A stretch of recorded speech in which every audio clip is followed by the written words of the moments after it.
What's good? How you doing on this fine Thursday morning, man? Alright. Go time. Another day. You can hear the excitement in my voice.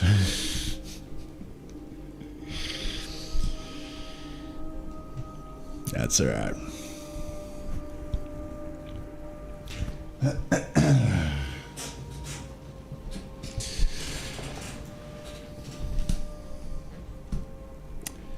Excitement is for quitters. We show up no matter.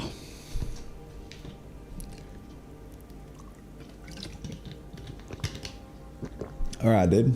Well, let's get cracking.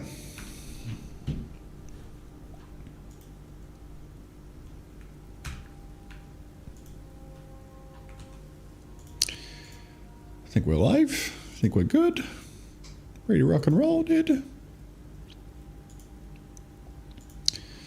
Let us cook. Well, good morning, lads. I'm not excited right now, but I will be excited in half an hour when I can sip a coffee. That's all a man needs. I need my crack. My fix, bro. Oh shit.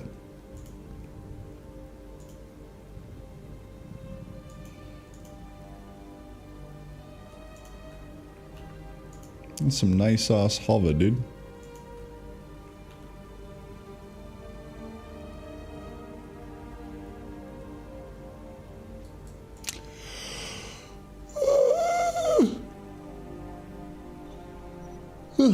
Alright.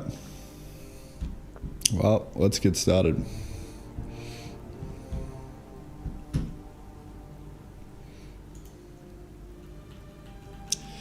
Let's get cracking.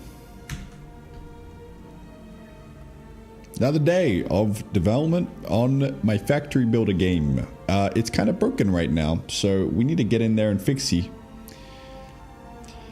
It really shouldn't look like this.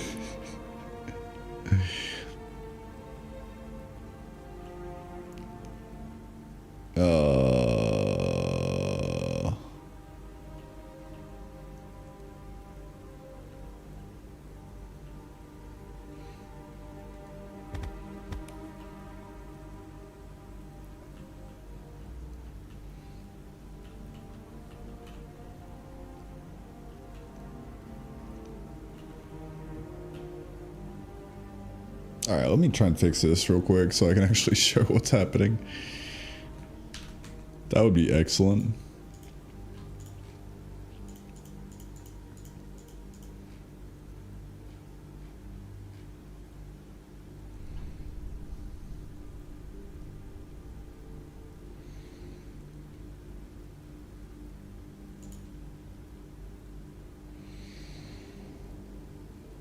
I gotta figure out why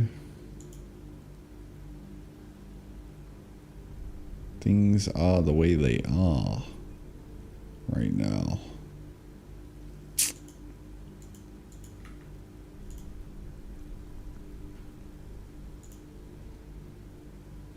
It's in the middle of serialization, so got a McFixie, dude. Got a McFixie, bro. Things definitely went wrong. Maybe. Depends on the view, you know. I think it's something pretty shippable, man. Alright, well. Good morning, Chad. How we doing? What's poppin'? Coffee is incoming. I still have half left over from yesterday in the fridge. I'm gonna guzzle that shit down. It's gonna be good.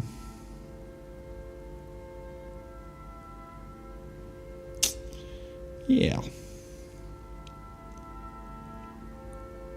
I like money. Extra large coffee today. Extra large coffee today, Russell? Boy? God damn. Alright, bro.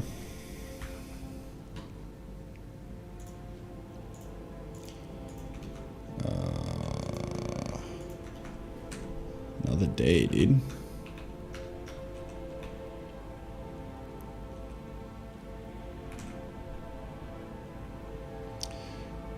Well, that's gonna be a fat coffee. I still got a bit of coffee in the fridge, so I'm gonna suck that down.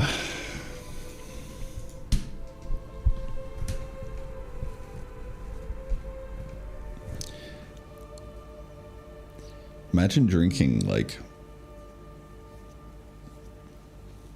2 cups of coffee. What would that do to a man?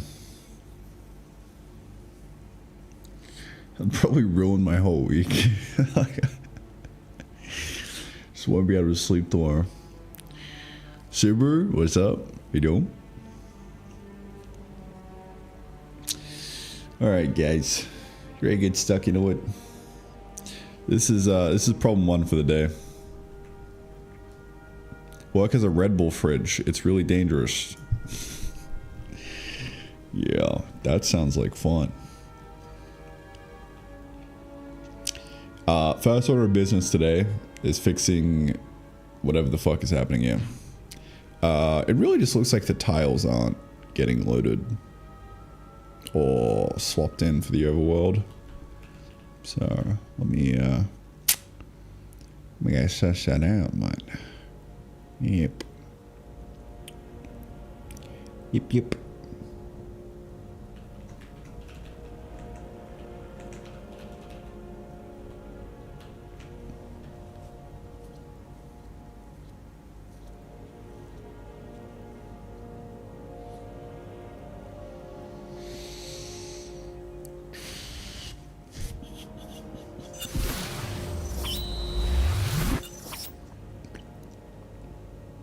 Thanks for the prime too, dude. Appreciate it, man.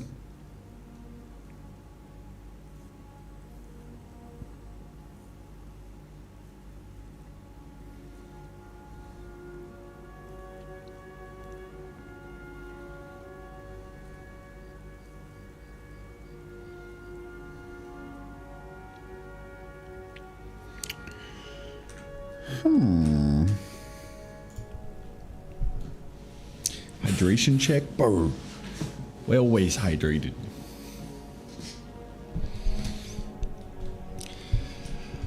All right, I think I might. I think today might be another day of putting Twitch chat on the side. Can't fit YouTube in there because there's not enough space. Which is sad.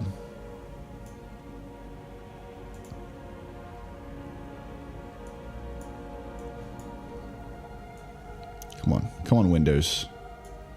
Do your window thing. There we go.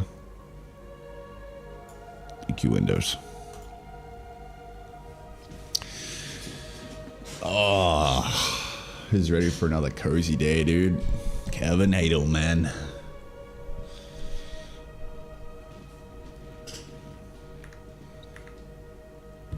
I'm gonna pull the coffee out of the fridge, dude.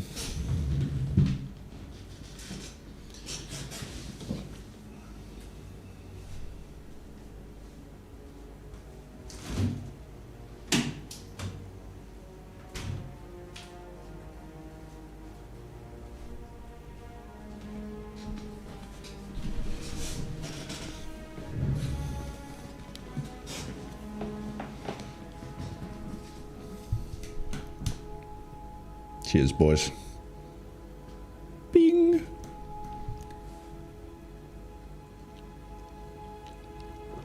Oh yeah, leftover coffee. Let's get it. All right.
All right, so I gotta figure out why the tiles are being whack.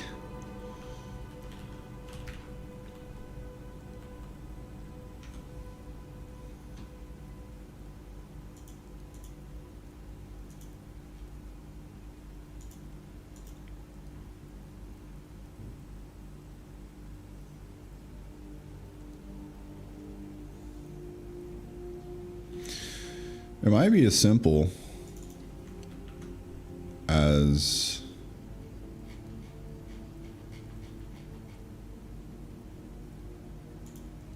this.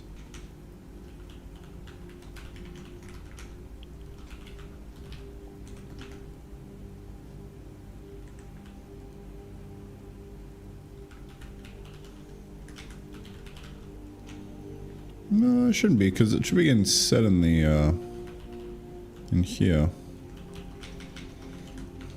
Alright, well, why don't we just step through it? Shall we?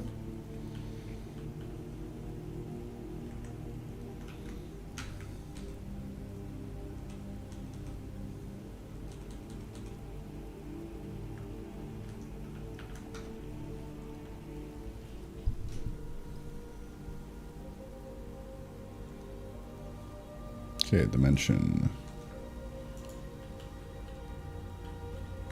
Now when I step here, we're in the overworld. Okay.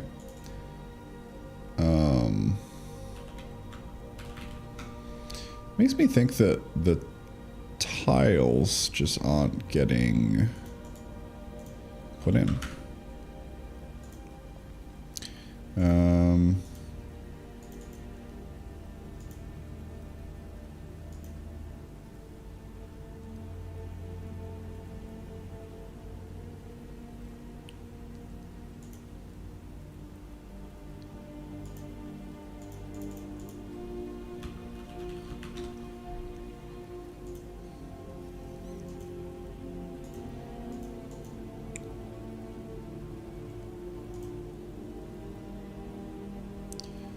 Well, that's a interesting length.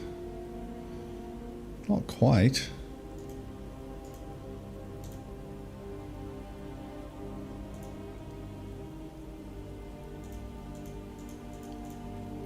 Not quite, bucko.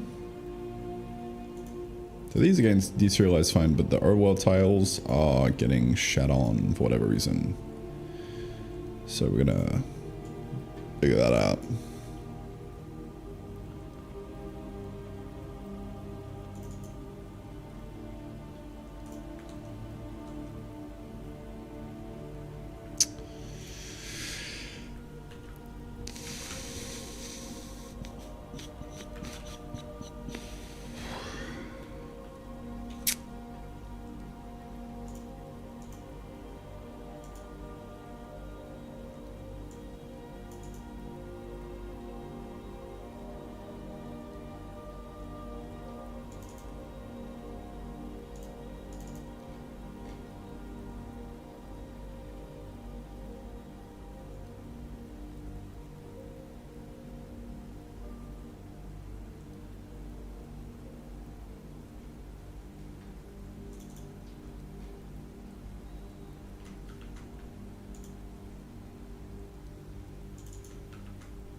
think I might know what it is.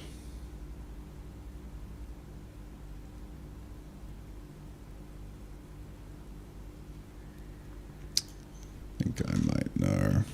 I think we gotta push the dimension here.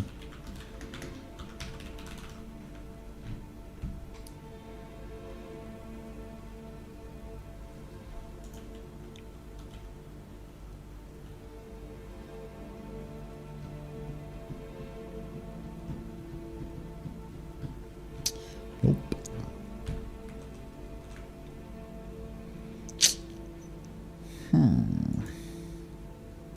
Is the data balked?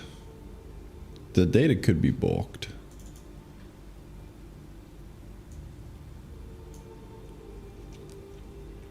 Game's going good.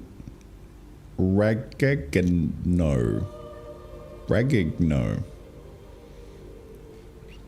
I would show it, but it's broken as fuck right now. Trying to fix it, dude. Yeah.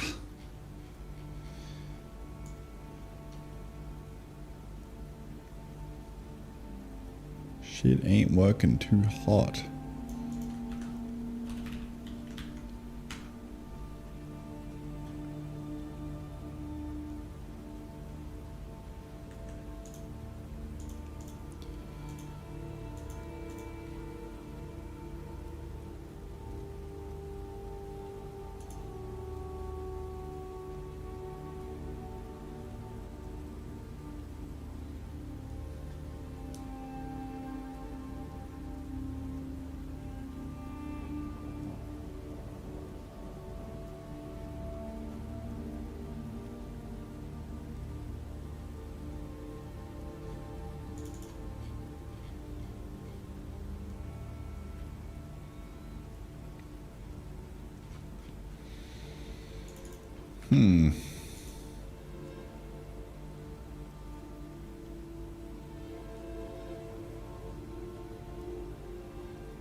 Good to hear Odin's been funded.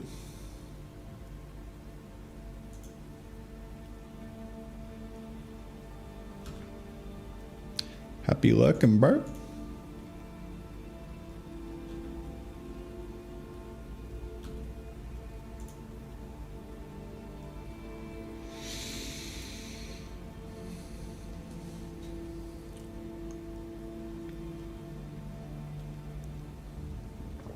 What could be happening here?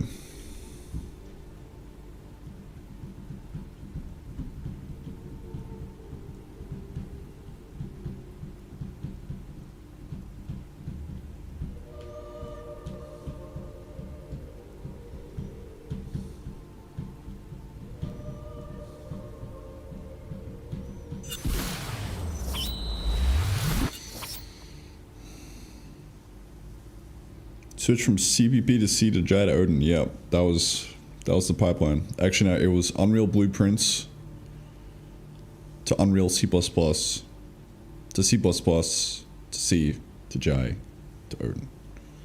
That was the pipeline. Krillip, thanks for the prime, bro.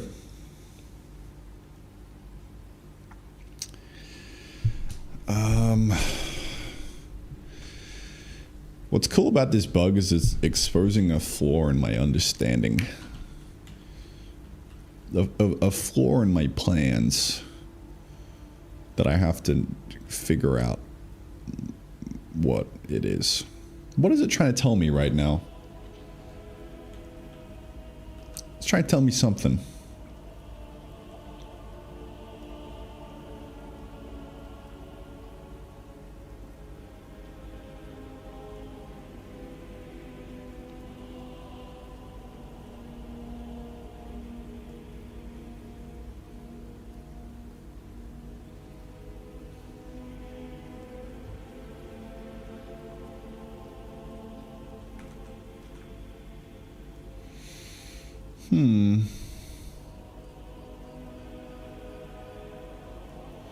Listening to a podcast of Ryan Fleury, somehow found it on Google search. Dude, that's wild.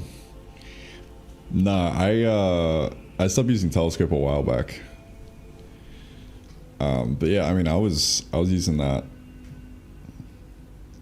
God, that was an excellent starting point for me into like data-oriented programming and stuff. It was awesome, dude. I'm super grateful for Ryan. Everything he did. He told me so much, bro.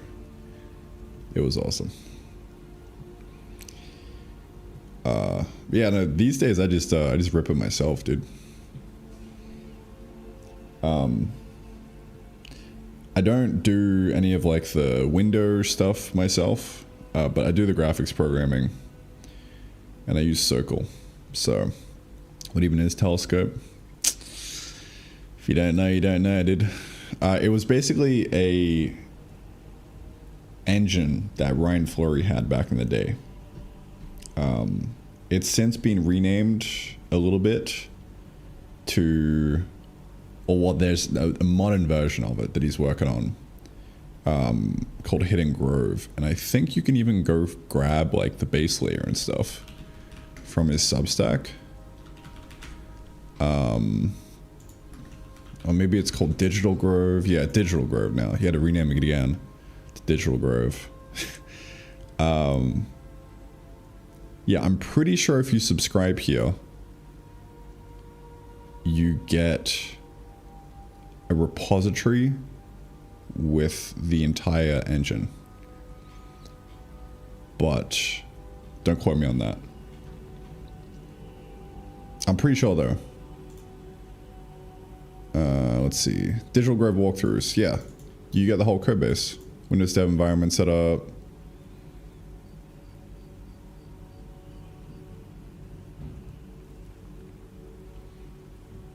So yeah, if you want to go down this path, this is probably like a really good entry point into learning like data-oriented programming in C. Because like it'll force you to learn it. Like there'll be zero crutches here. The reason I switched away from doing it in this kind of style is because it's there's a little bit too much typing. I like to sit a little bit higher level. So that's why I'm kind of using Odin. Odin with Circle is my current tech stack. And it's been this way for, I don't know, a while now, dude.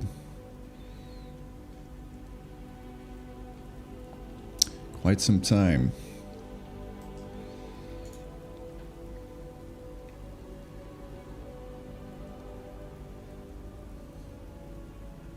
You can link that. I just exited out, but just search Ryan Fleury, Digital Grove, and you'll find it. Which browser is that? It's Edge.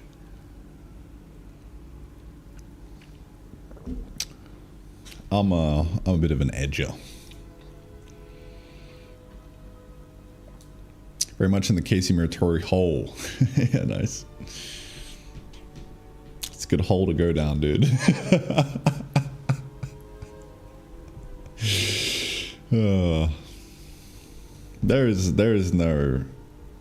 There's no double meaning towards that. Still live in Thailand? Yep. Yes, sir.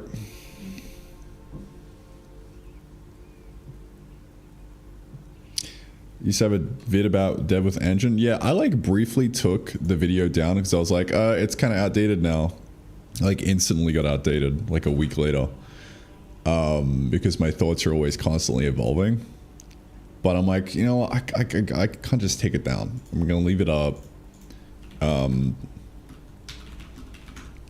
Otherwise, that's kind of cringe. But yeah, that's this one here. I put it back up. So you want? There's a link in the description, straightforward.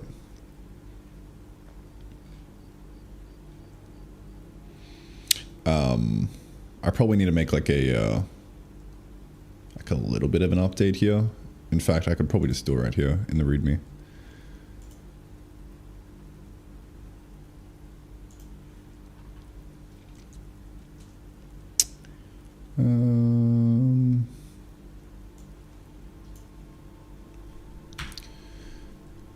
This is slightly outdated now.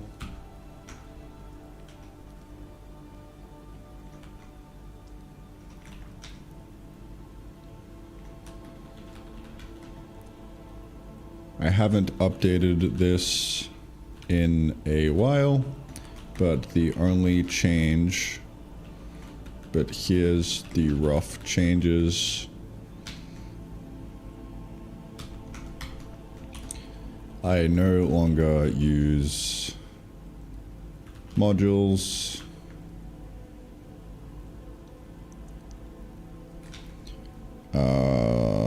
Packages for stuff like draw, input, etc.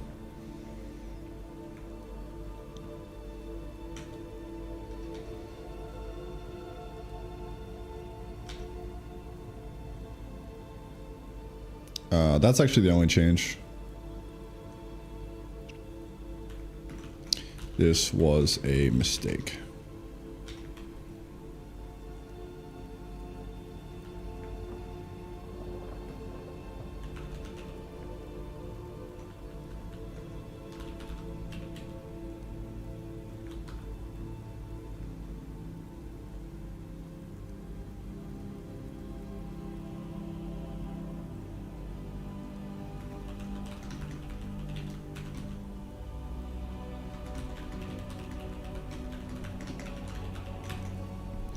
Yeah, that's the, that's it.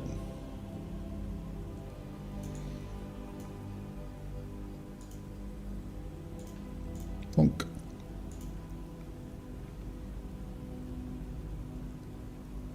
Yeah, literally the only change that I've been making with this blueprint. By the way, this entire thing is my base layer for what Terrafactor is built on top of.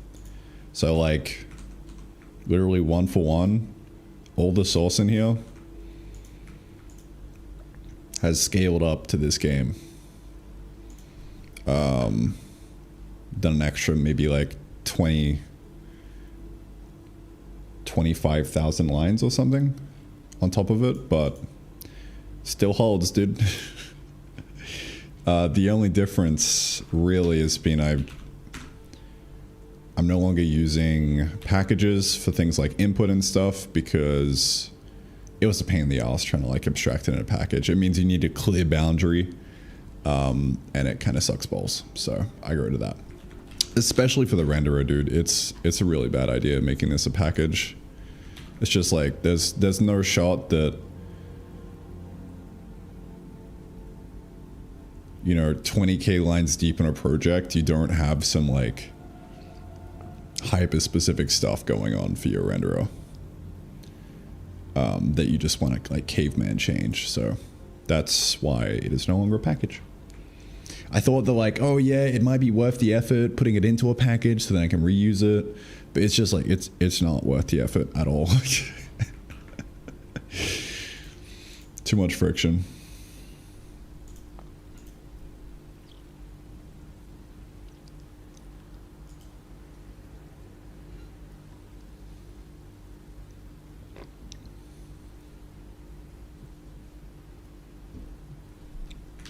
You say you don't use packages, we're talking one big ass file, just a single package with all the engine stuff. Just a single package with all the engine stuff. I still split it out into files, so you can see that. I mean, my biggest file is like the main kind of game package. I just put a shit ton of sloppy gameplay code in here. But all the things that make sense to be in files, I put them out into files. So this was an input package earlier, it's now just an input file. Renderer is the same. We kind of have the main, which, you know, does all the circle setup and like patches everything together. Yeah. So, you know, you could probably prefix these with like engine underscore in front of them, so then you could like group them all together and it would be easier. That's actually how I had this in the first like iteration of this blueprint, but I went back on it to experiment with the packages, and it was a failed experiment. So yeah, thanks for coming to my TED Talk. I still use packages for like utilities and stuff though. Like this shape package has been pretty good so far. There's a time for a package. I do believe. Like I still have all my utils in the package. So yeah. Pretty good, dude. Pretty good.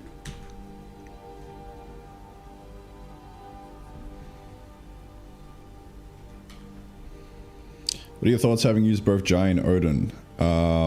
They're both the same language. Literally. Digibill will be very angry with me saying that, but same, a little bit different, dude. The big key difference is that, you know, Jai is obviously in a closed beta right now and not public, so there's less users. Less users means less stability, less ecosystem, all that kind of stuff. So it's a bit harder to use. And you know, the compiler is a little bit less stable. So, you know, you run into compiler bugs more often. But, yeah.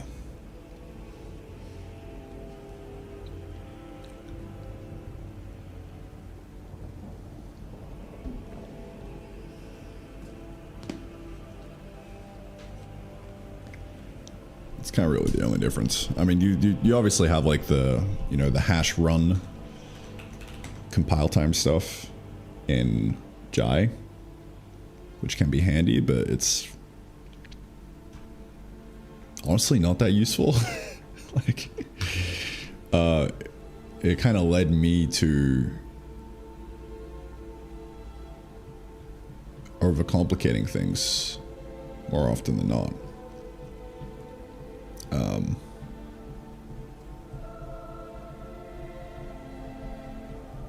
You know, sometimes it's handy, but it is an extra tool in the tool belt. So, Jai was public. Which would you prefer? That's a good question. I would probably prefer Jai if it was public and like had an equal amount of users and like people using and tooling and ecosystem and stuff like that. I would probably go with Jai. That's just because my flavor. The other difference here is Jai's a little bit more implicit by nature. So there's less overall typing.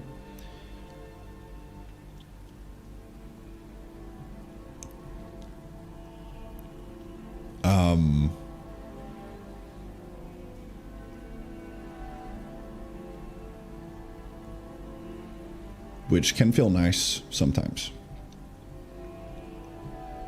It's like slightly less overall typing.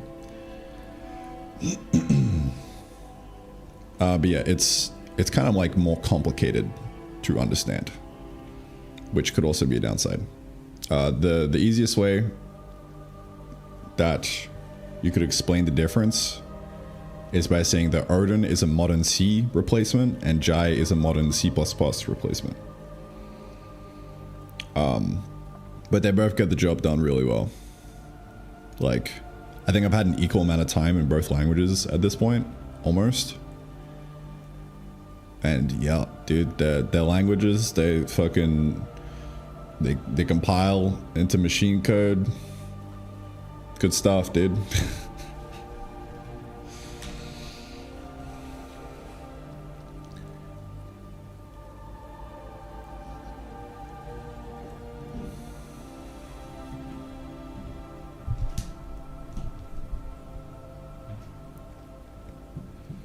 All right. Well, that's a nice yap for the day. Yap counter number 1. All right. Those of y'all just joining, I'm trying to fix this bullshit.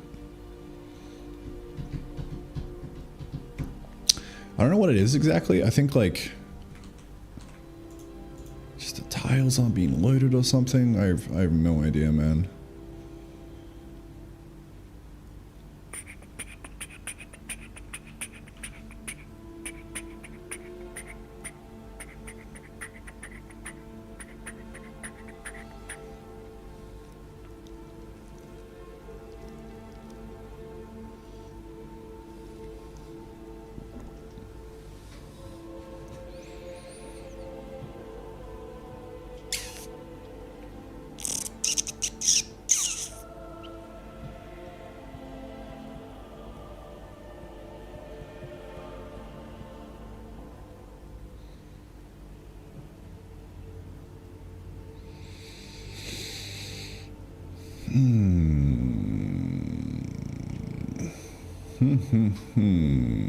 How can I even debug this?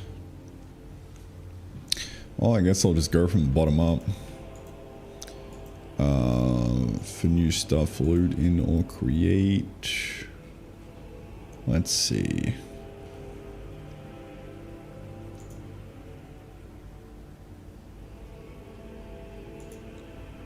Process loaded chunks from thread. Okay.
Alright, I'm gonna do a little breaky wakey. Right there.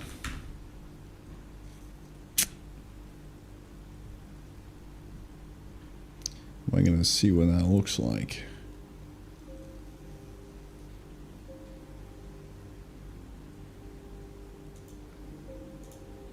Okay, overworld. Tiles, data.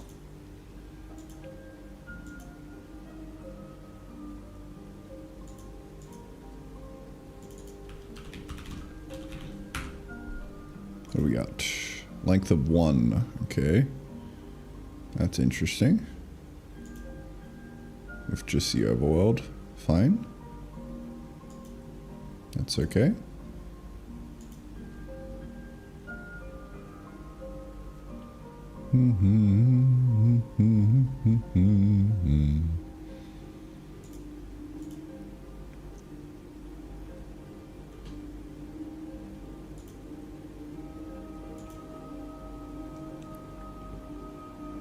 Okay.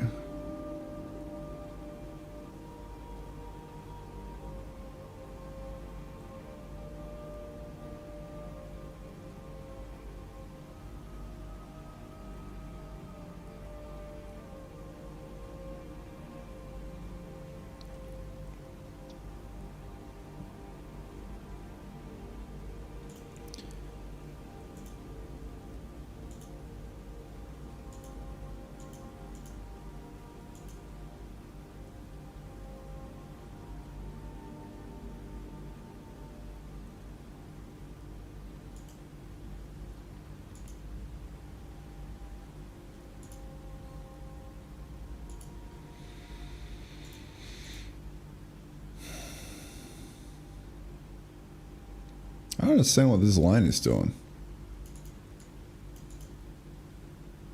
It's Kind of weird.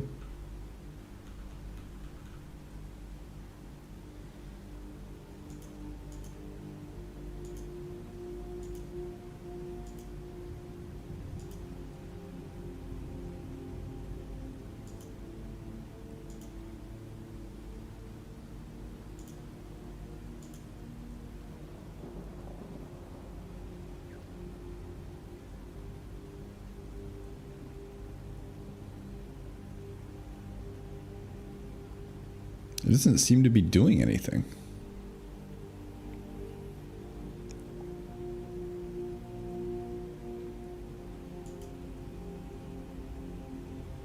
Like what? What's happening here?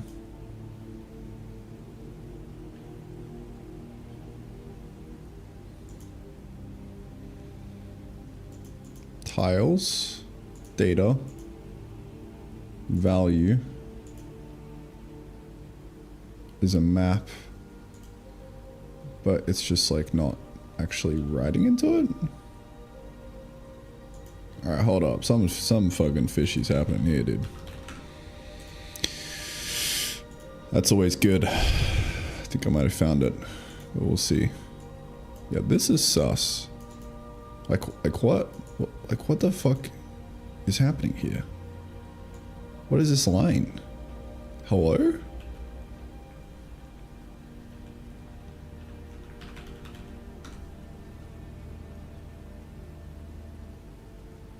Yeah, that's wild.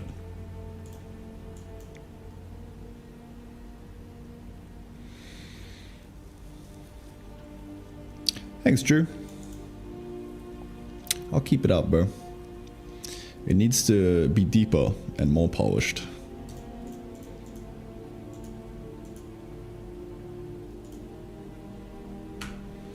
Alright, well, let's just fucking rethink this for a second, shall we?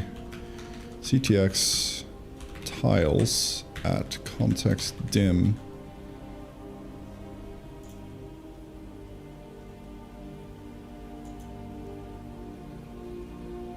at key equal whatever that is. Cannot assign value of a map. I don't really understand this, but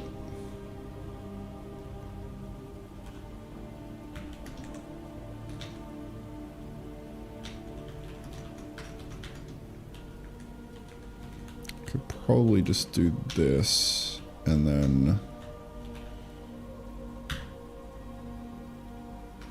oh, I think maybe that's why I gotta dereference it.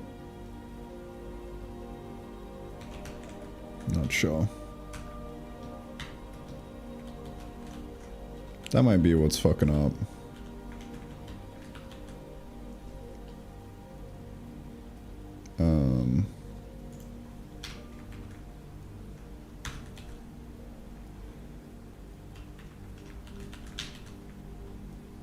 Maybe.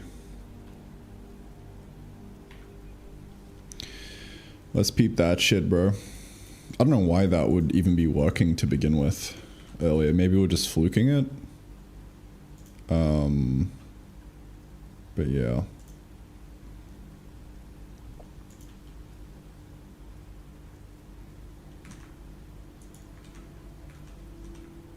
Maybe it's just I'm hallucinating right now as well. It's a very real possibility.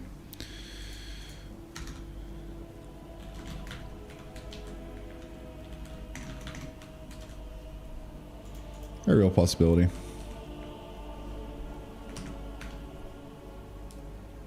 Fucking squeeze me.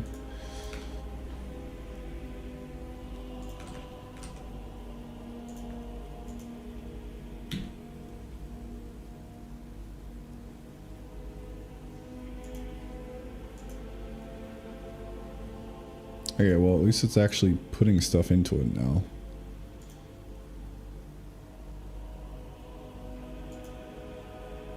Maybe. Tiles, data, value. The length is still 0? Maybe it's just not viewing this properly. That's a very real possibility as well. That the layout of like the debugger or whatever, however it's trying to like read this type, is just munted. That could be a possibility. So what if I do a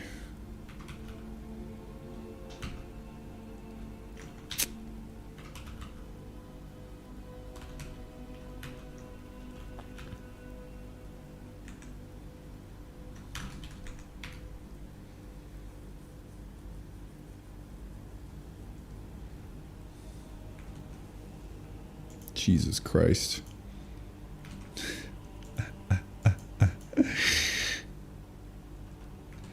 My bad, G. Chill, bro, chill. Come on, get me out. No, I'm stuck, dude. It's over. It's so cooked, dude.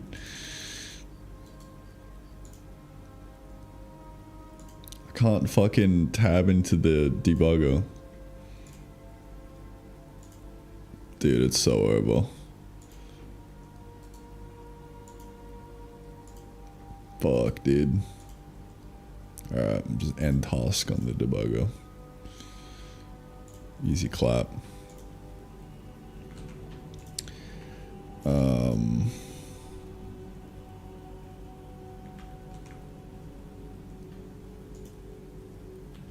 let's try that again, shall we?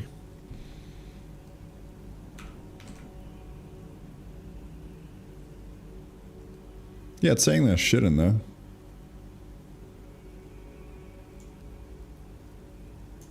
So it's definitely working. And now there's more shit. Oh.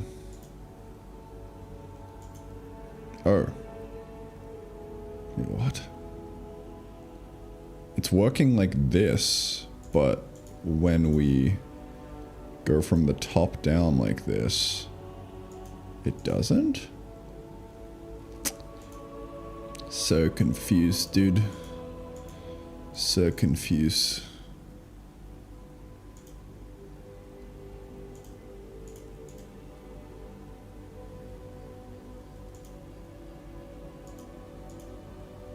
Yeah. You know what? I'm not gonna try and think about this. Maybe it's a different type. Yeah, that's a wild type, bro.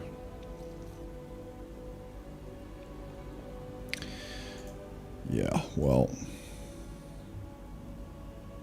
we can leave it at that.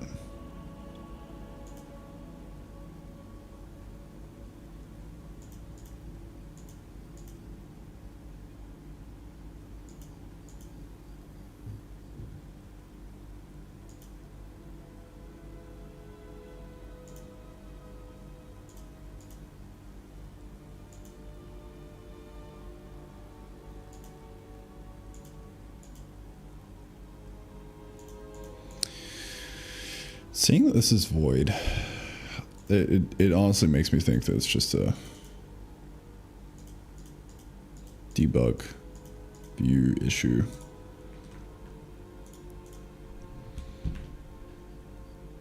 Which is kind of annoying.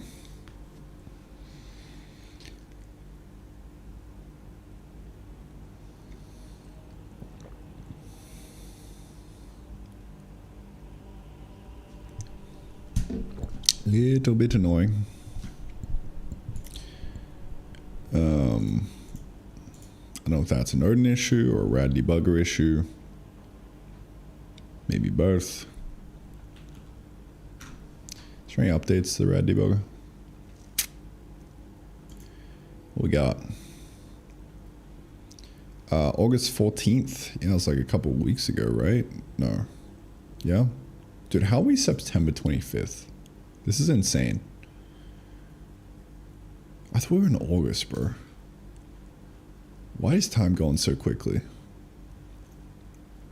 June, yeah, and then August. I think I'm on this one.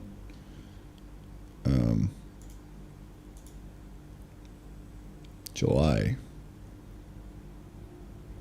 9.20. Yeah. Yeah, so we got a new update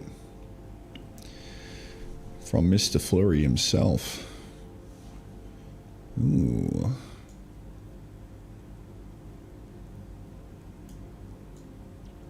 I love reading changelogs of like products that you're actually using. Cause like that could just be a nugget in here that's like, oh shit, dude, that's some value for me, bro.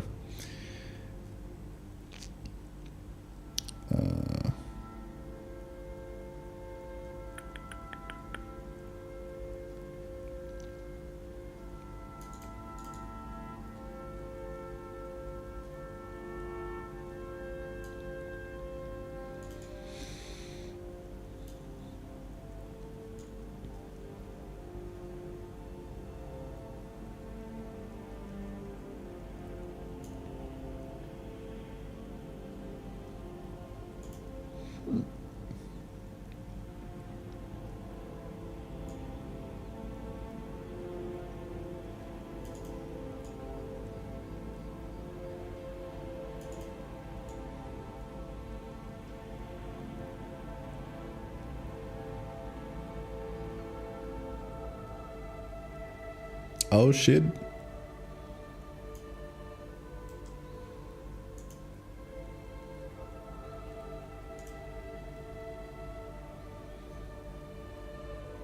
Very nice. Fixing debug and not applying type views when the associated type was evaluated through a pointer reference. Maybe that's the problem? I guess we'll update and see. I could also look into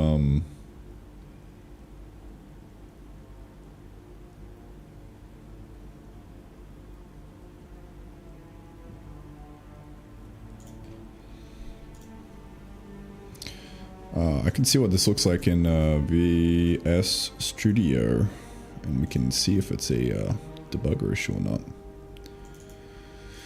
Because yeah, that kind of scares me, because that will just point me in the wrong direction if I'm doing that again.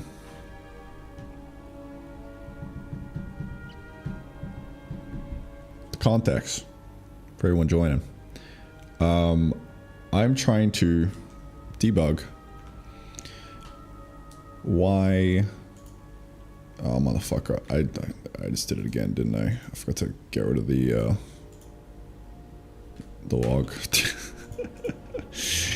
I'm trying to debug why overworld Berkey.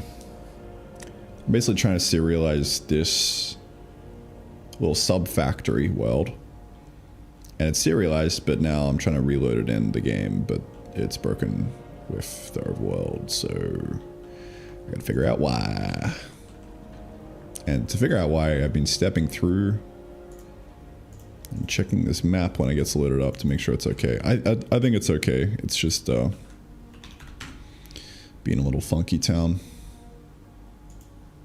Beep beep boop beep beep beep beep beep beep boop. You know what I'm saying? Imagine using an archaic debugger like this. Alright, data, length, data, I like value. money. Been watching you for a You like couple money? years and you're a big inspiration. Smile. Oh, that's wholesome, man. Thanks, bro.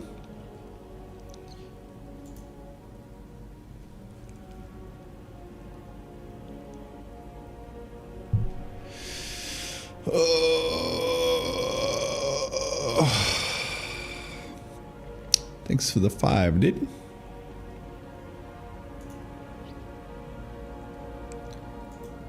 I mean, it looks like this is also scuffed.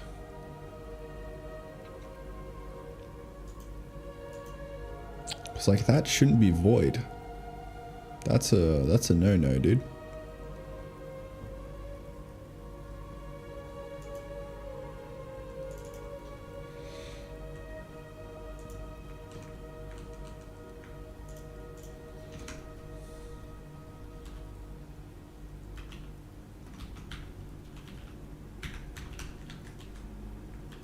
I think this needs to be dereferenced. I think it just automatically works.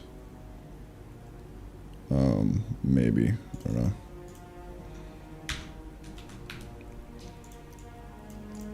Yeah, let me peep that real quick.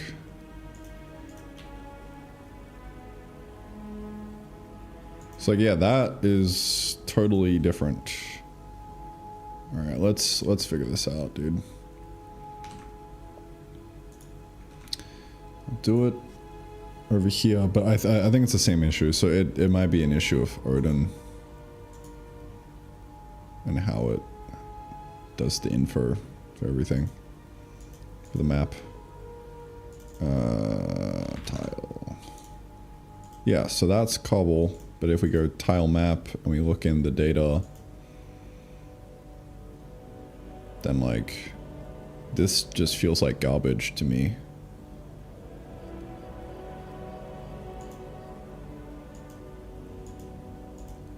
Maybe because this type is like completely mounted. Like, look how fat that is, dude.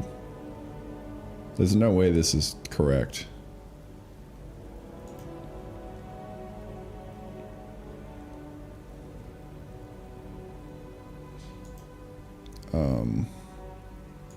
Yeah. Yeah, it feels weird. Feels weird, dude.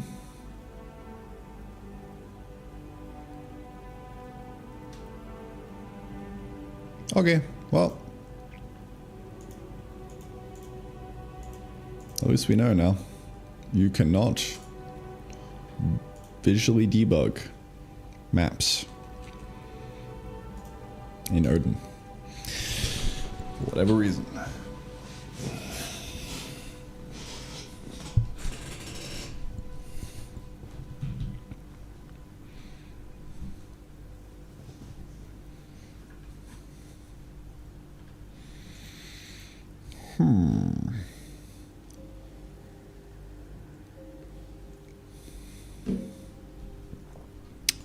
Okay, well, that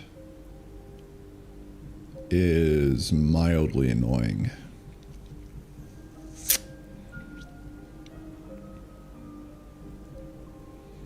Dare I say even majorly.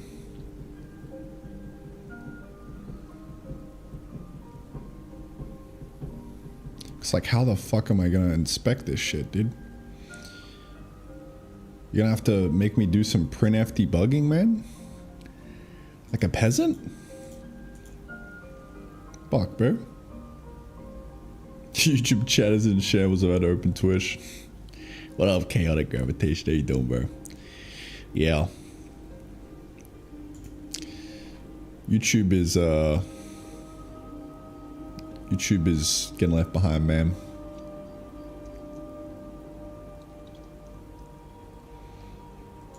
I only have room. It's only room for one chat in this household, and it's Twitch. All right, boys. Look at that. Look how clean that is.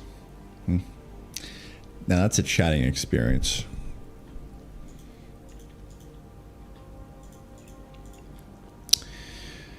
Oh, right.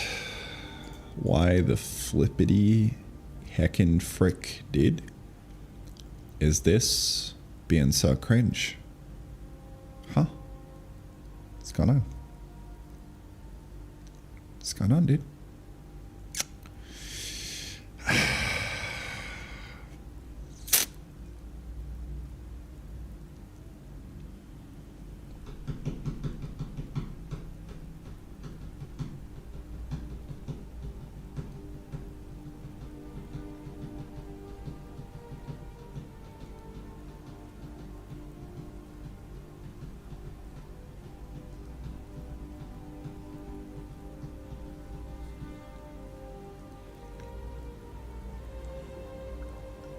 What do you think is the issue right now? I have no idea.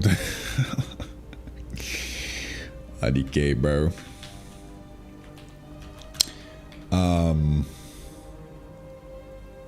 But it probably isn't the tiles getting loaded. It should be. It might be as simple as just the spatial box not setting.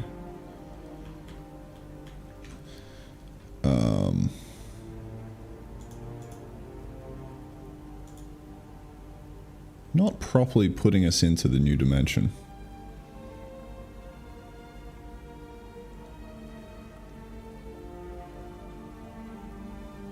Could be.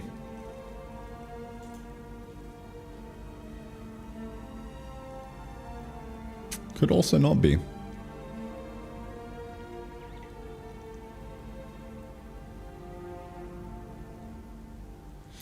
Could also be that we're loading it in wrong.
It's not going good, Zanga. Well, off to a good start of the day.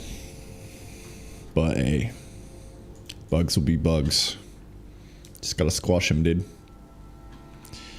Just gotta fucking find him and squash him.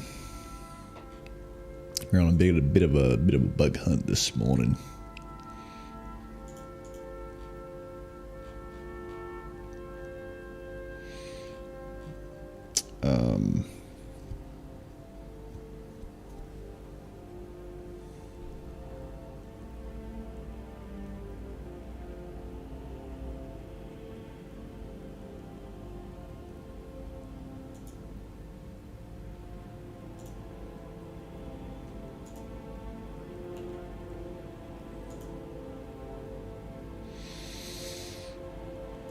The only good bug is a dead bug. Amen.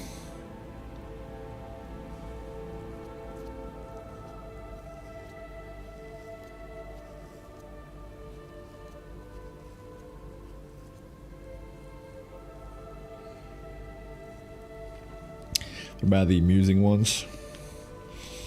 They may be amusing. They've got to die. All bugs must die.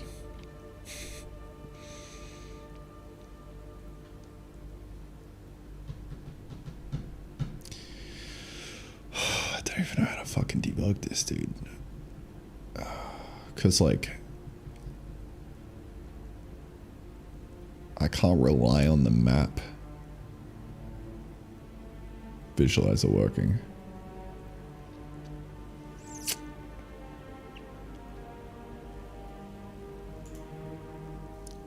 Let me just type something new in Discord.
I know, man.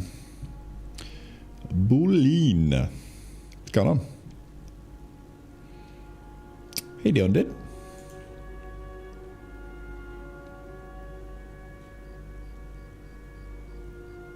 We're on a bit of a bug hunt right now. Trying to figure out why this Berkey.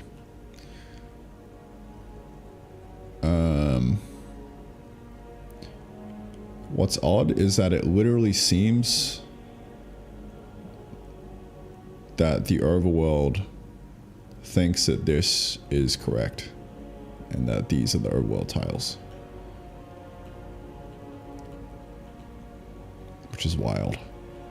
Which makes me think that I'm just loading this in wrong. Let me see if I can spot anything.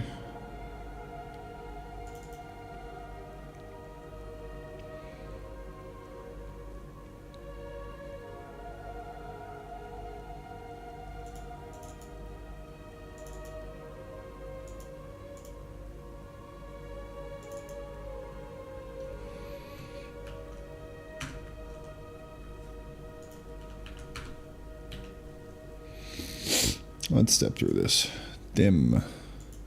Not in tiles.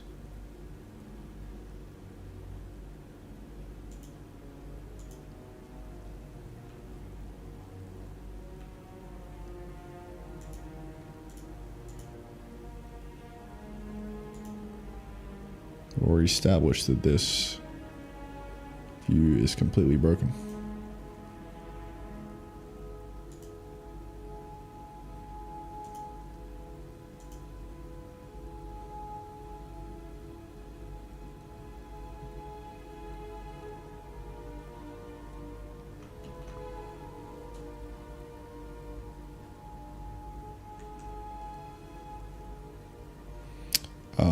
I don't know how to look into it. I can do some printf stuff, I guess. Yeah, we can do a little bit of printfing.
Factory game, yeah. I would show it off, but it's completely broken right now. You know, the classic.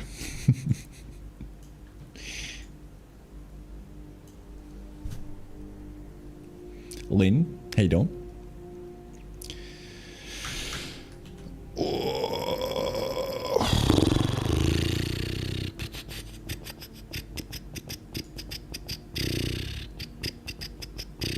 This is Odin.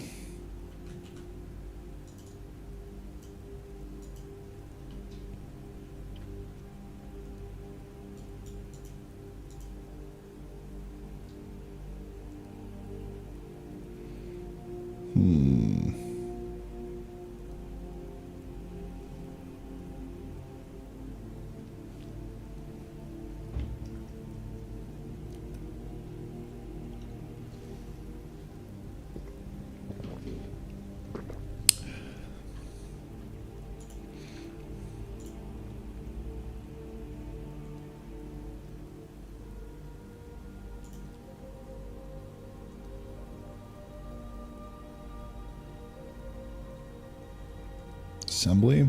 Oh yeah, there's just a disassembly viewer in the RAD debugger.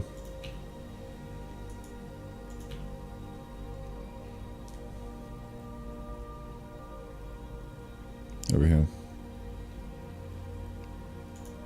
I never use it. It's just there for vibes.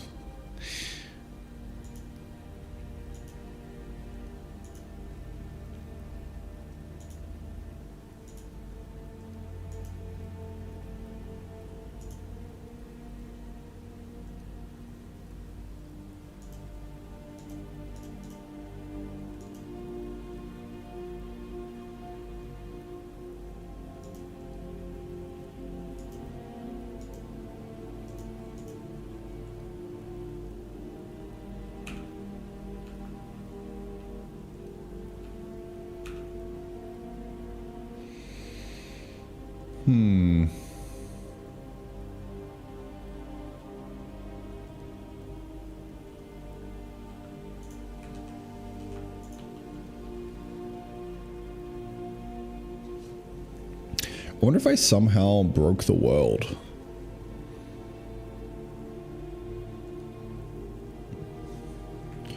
I wonder if the world save is just broken.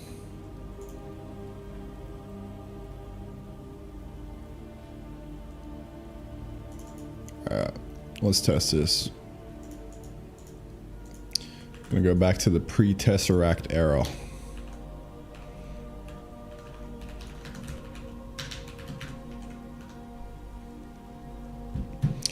Alright. Yeah, so I mean I'm basically working on a factory builder. Everyone new? I think if you type !game in chat, you can see the trailer for it on the Steam page.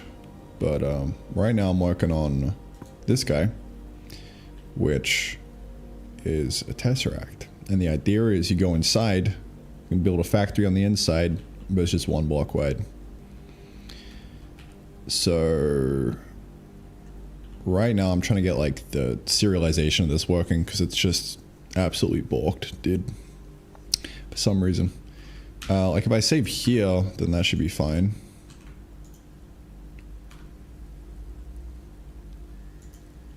Then we go in. That's chill. Now let's place some stuff on the inside. Now let me do another save. Another save, another load back in. Sure, why not? But now if we save from the inside, what happens now? I wonder. That is what happens. So, I don't know what's going on, man. Oh, wait. Maybe I have an idea. We say, okay. Alright, chat. Alright. The gears are turning. Just prevent saving when inside tesseract. Yeah. Problem solved.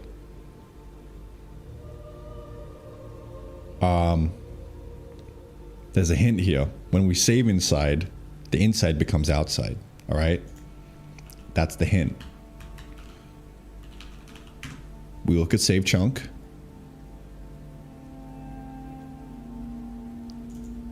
There it is. Wait. Wait.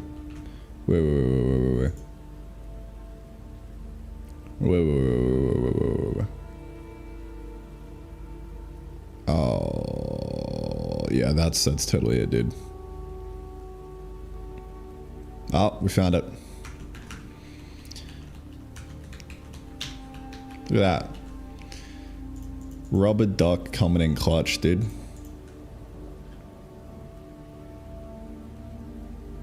Yeah, this is just getting overridden into the overworld.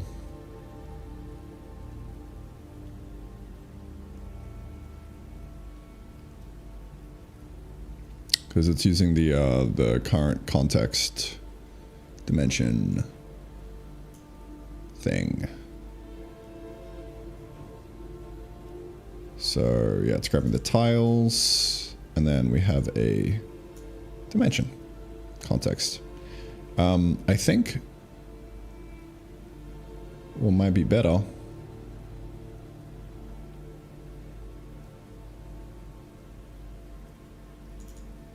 we'll change this to be overworld. Oh, sorry, the context dimension. And then we can just back out and push context. Context in, overworld. Because like the chunk system only exists in the overworld. And that should solve the problem. We'll see.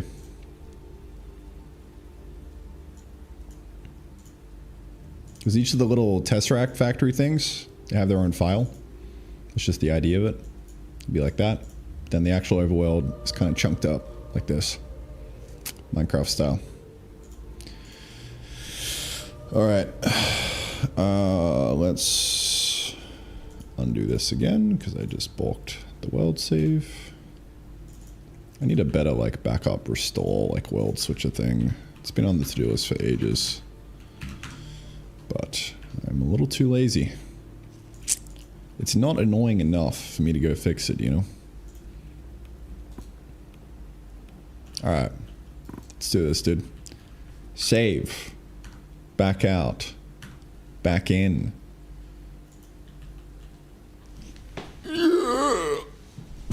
Oh, yeah. Oh, now we're cooking. Now we're cooking, dude. Let's fucking go. Bug has been squashed for the day. W's in chat, boys. This was a team effort.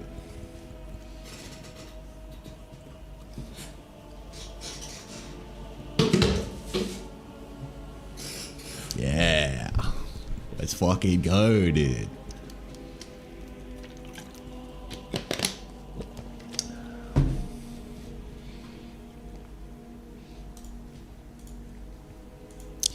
Alright.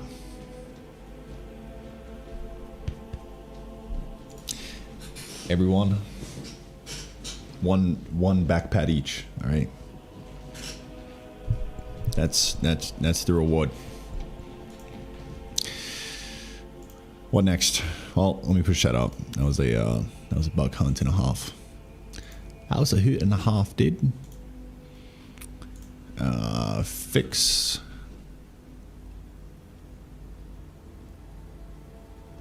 Tesseract save game.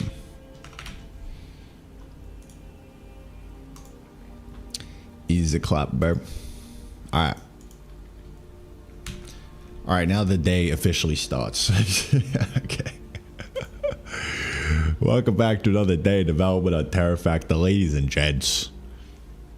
The epic fantasy factory building game. You take Factoria, you take Terraria, TerraFactor. There we go. Bang. Yeah, we do a bit of factory building from time to time. Right now we're working on this barrel. Put stuff in barrel. It goes out inside this cube, which on the inside we can build a factory. Like so. Very cool. Except I don't have the ability to pump it out right now, so we need to grab some more conveyor belts and put it out the other side. Let me just yoink my current setup. Let me just cannibalize my own setup real quick in the name of science. So we need to make this go out the other side. Right now it does absolutely nothing. That is the next goal. Let's do it. We are on day 133 out of development. In the arc, the overall arc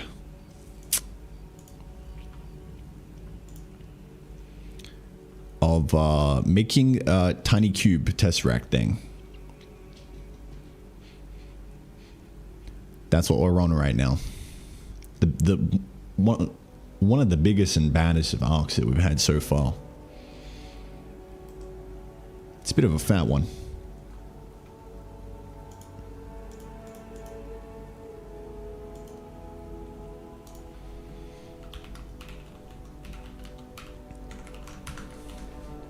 I think after I do this, I'm going to go back to some game design stuff. I got like a shit ton of feedback from the demo that we did the other day. Absolute mountain of feedback. So I'm going to go through and like also do some touches up to that and then release an update of the demo. And then,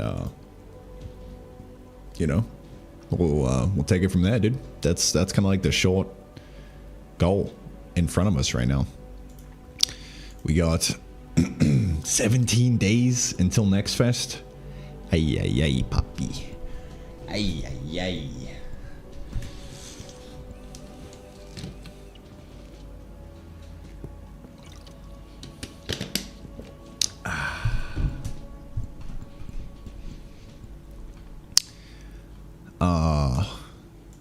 So let's lock the flick in, dude. Let's lock the flick in and clank, man. Plan to allow building tesseract inside tesseract. Yes, that's like the most common question that I get when like I explain this whole system. But yeah, very soon we will work on tesseract inside tesseract. Maybe by the end of the day, I don't know. But let's get this thing worky. Onwards.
All right, man. Let's do it. So you can make your own special assemblies and machines and stuff. Yes. Yes. In fact, there's an assembler out here that I'm not really making use of.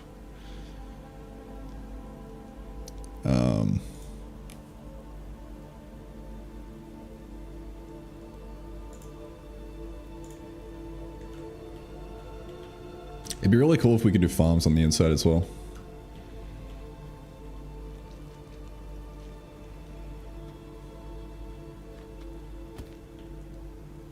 Alright, let's do the export, shall we? Let us do the export.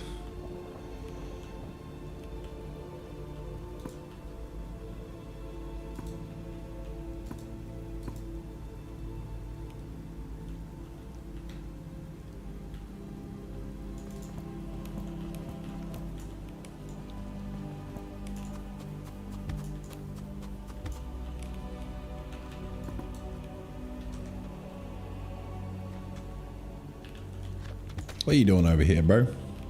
How'd you get in? Oh, there's a hole.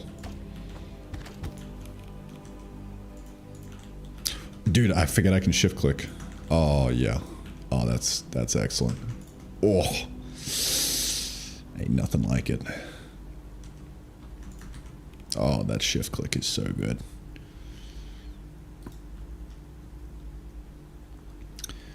All right. Yep, so this is going to be pretty straightforward, I think. We'll see. You fucking sassy face. What does that mean, bro?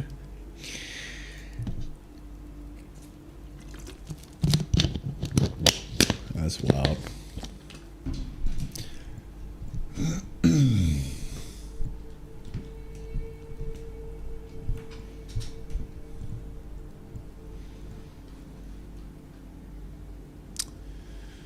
Yeah, I think we just go conveyor. Let's see. Progress belt item.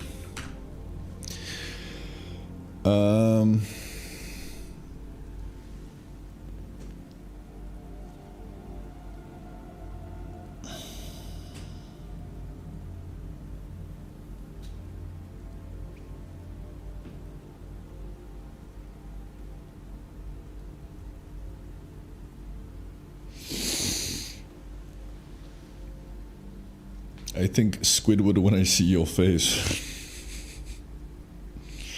Oh, I love you guys too. Mr. Krabs. I don't play clarinet though. Maybe I should pick it up.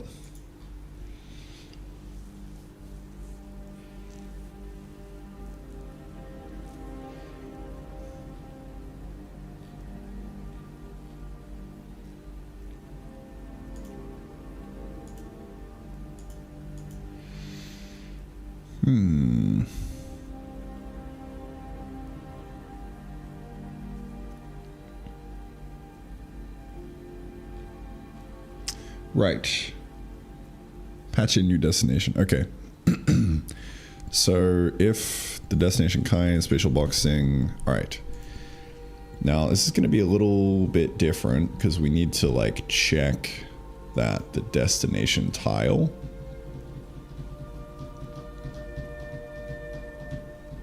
is like this one specifically. Or this, or this, or this, right? And then put it out the corresponding side. So we kind of need like a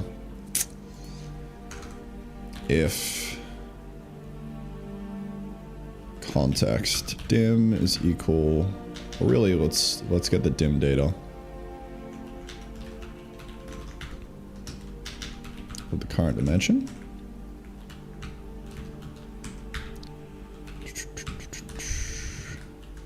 Dim data. If dim data is tesseract, so if we're inside the tesseract, then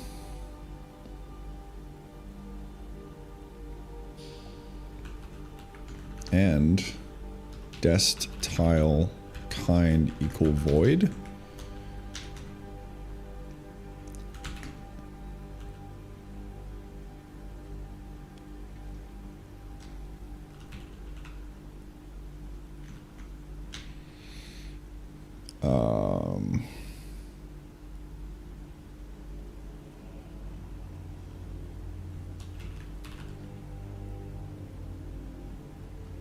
I think it might be better for you to have to click on the thing to enter rather than walking. I think you're wrong. No. No, I have no idea. Maybe, dude. I have to test it and see what's up. I like the idea of walking into it. Because, like, you can't define the side that you come in from either way. And we'll have a nice, like, effect for it as well.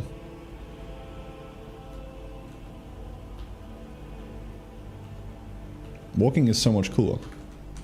What are you talking about, man? Walking can create problems? Yeah, maybe. Maybe. But less problems than vibes? Probably. That's my hunch.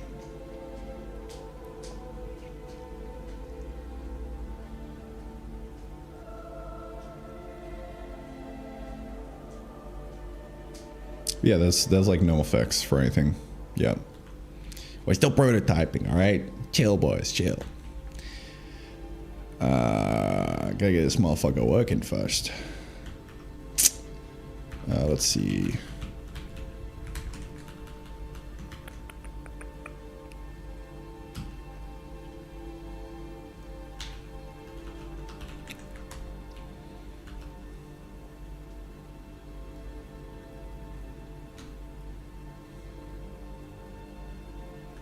Actually, you know what we can do? We can do...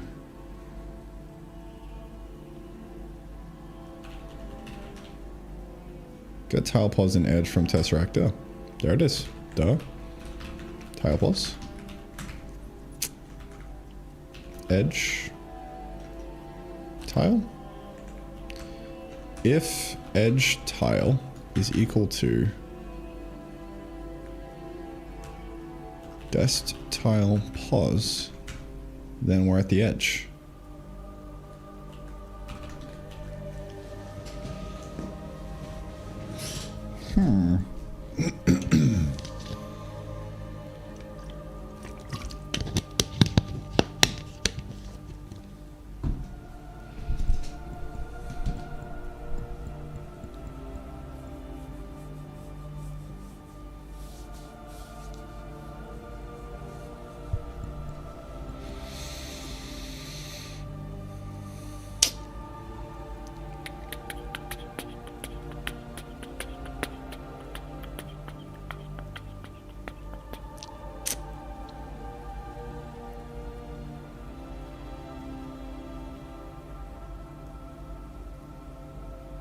So if we're at the edge, then we can just patch in. Wait. Get tile pause edge and tesseract from down. You know, this needs to be +1 in the direction. Plus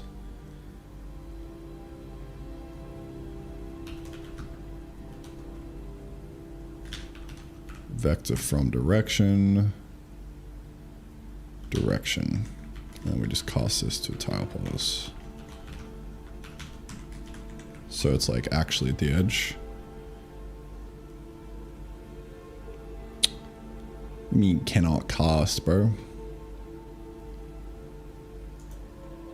That's some cringe shit. Cardinal direction offset int. That would work better. Thank you. Nope, we'll just use the enum. There we go. All right, so that should actually be the edge. And now we go dim data dot overworld pause, tile pause, or world pause to tile, and then outside tile, cool. Outside tile pause, plus, again, direction, tile offset. I'm just gonna yoink that. Motherfucker, chill. Tile offset. Yoinky sploinky. Plus that. That should be the tile position.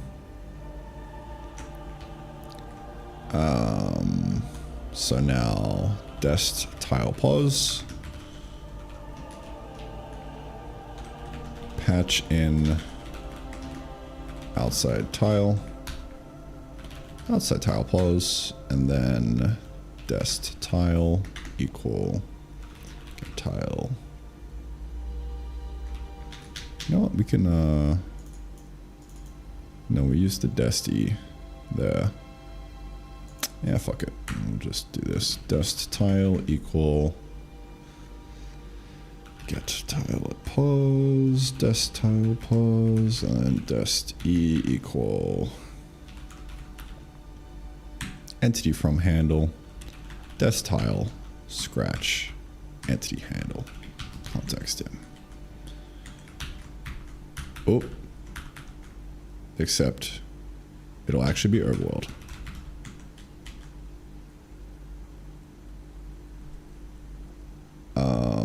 And then, you know, let's push this up here.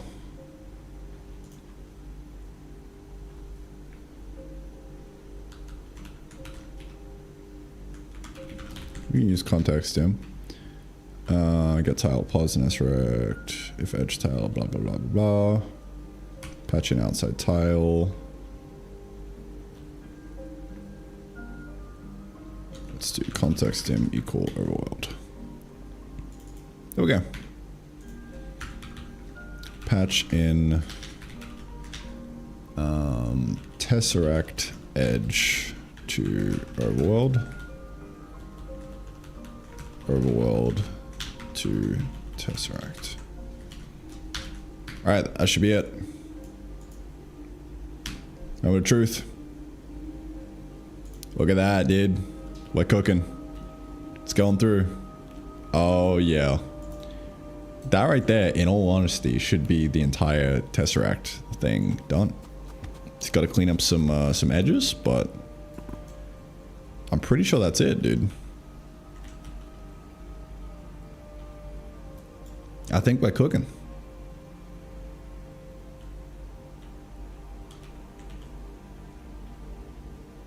No.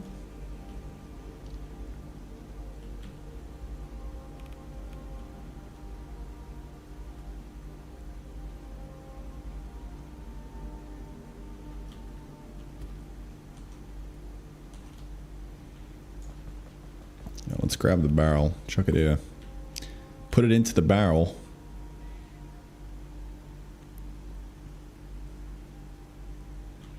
Pick up the barrel, put it back over here.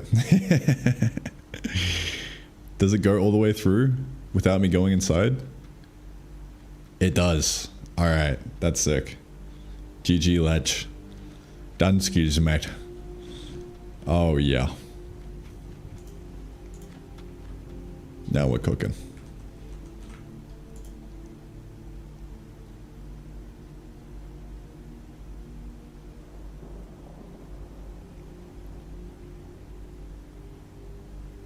Can the slime roll through?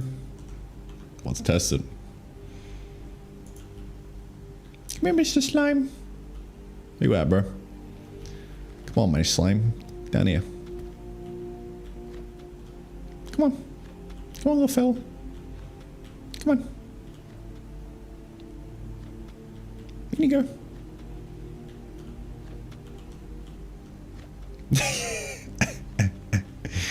Oh, I think he just went back out. Look at that. Come on, little guy. The paw thing is completely broken, but he's in there, dude.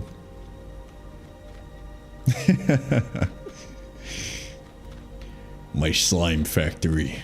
Oh, this is gonna be sick. So much potential.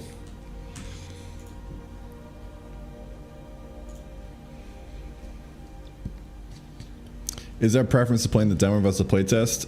Yes, playtest probably isn't going to be updated. I'm just working on the demo right now. But for like this current version, they're both the exact same.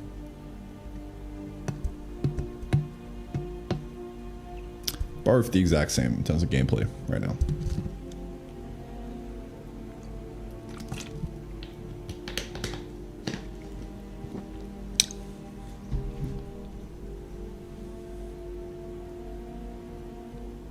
Will the sub area be extendable? Not right now.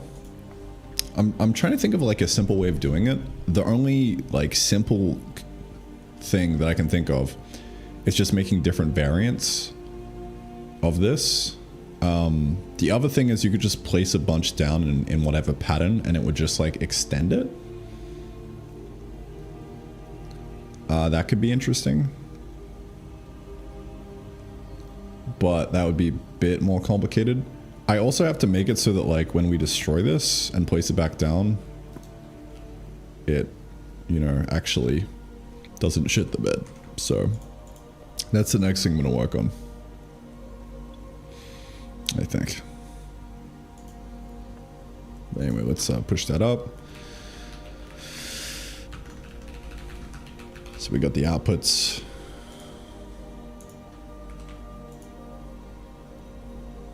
We'll looking good, dude. Alrighty, so the next thing I want to work on is that, you know, when we destroy this, we want to be able to like just go straight back in and have everything get preserved. And we also want to be able to place multiple down, and we also want to be able to, you know, place tesseracts inside tesseracts inside tesseracts. And live, laugh, love. So let's get cranking.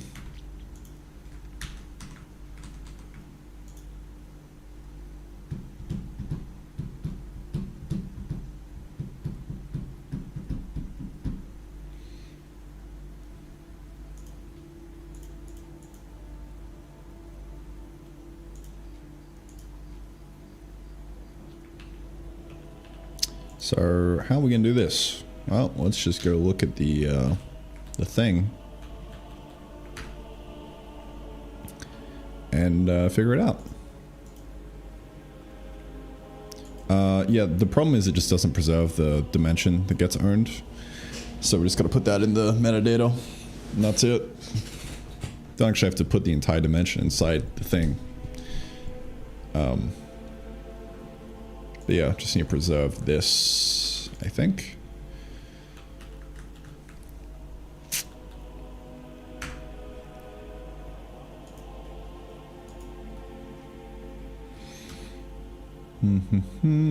Jeremy?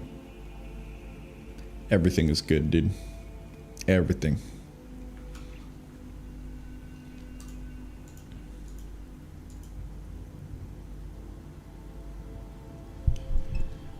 All right.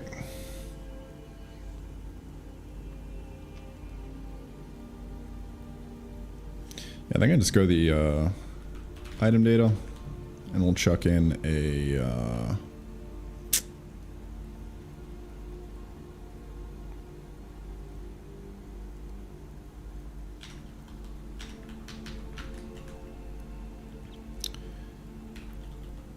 tesseract dim. Or no.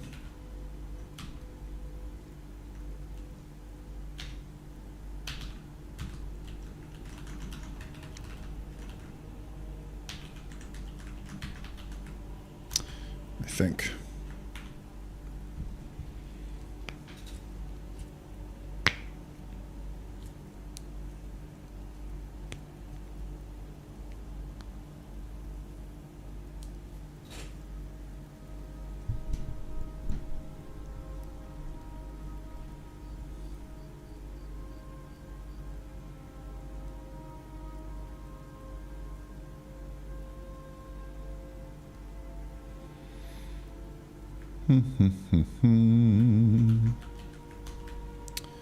So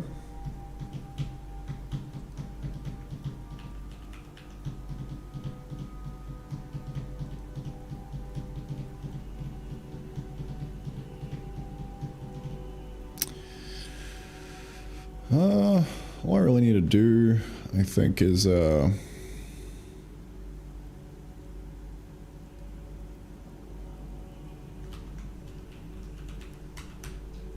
we destroy, we preserve it.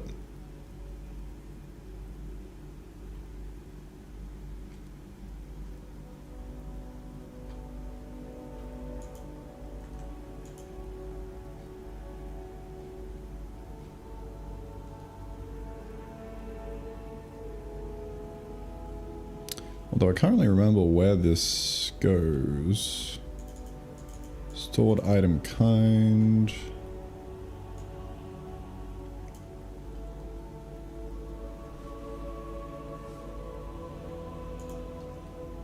Through entity drops. Right, we stored in the item. Okay. And then when we place it back down, we do the same thing. Okay.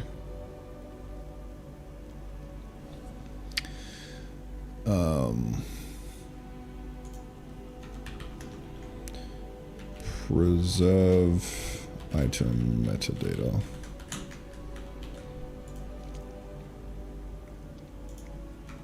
C.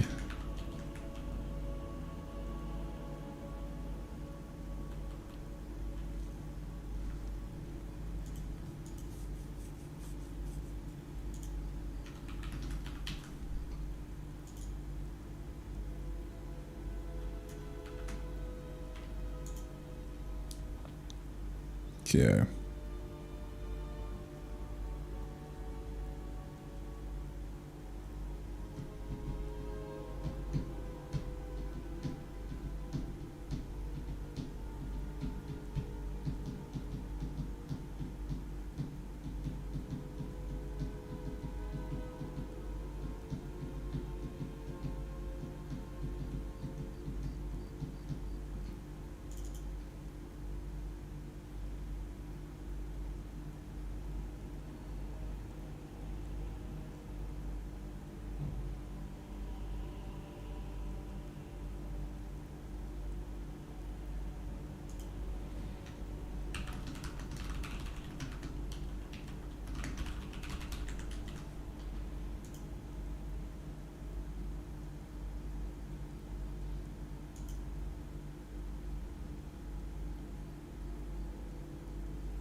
Tesseract dim owner equal to owns dimension. That is it. So we put it into the item when it drops. And now we do it the other way around when we place it down. So to place, preserve,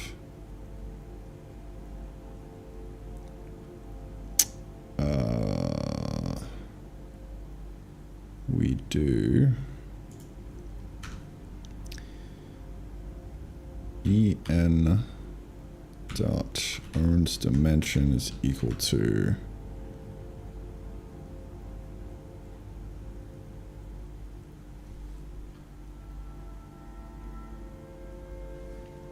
held item tesseract dim owner. All right, that should preserve it.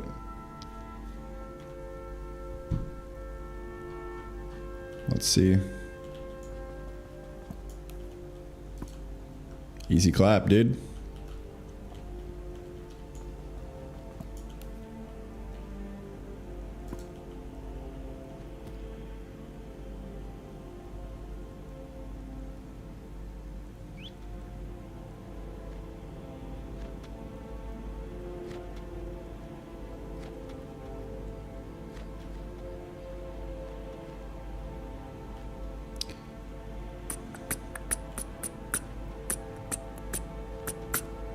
So now we're just going to make it so that we can make a tesseract inside a tesseract. And then I think the functionality is done. And we could probably just ship. We'll see.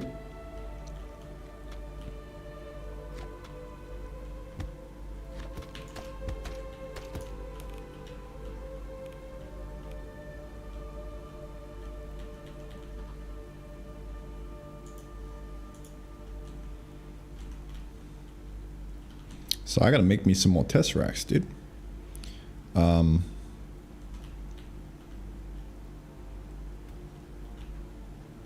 not gonna do it in survival. I'm gonna cheat these in.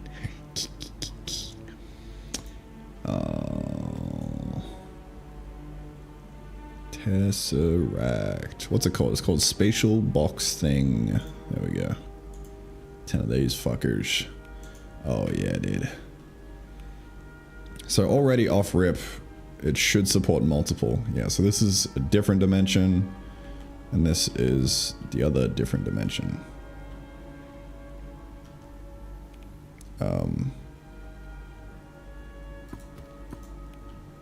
So, you know, we should be able to kind of just do whatever.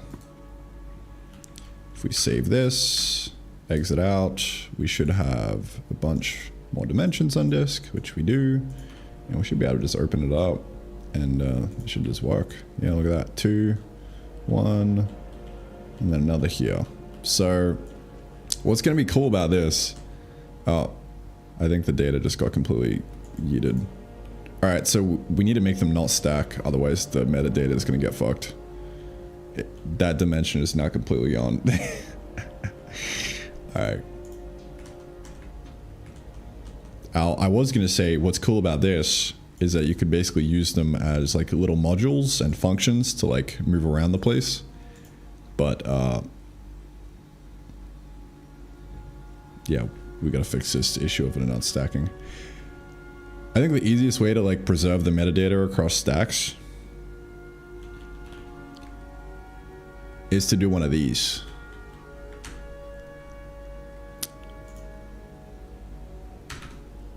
Stack size, max stack size 1. Problem solve. They can never stack.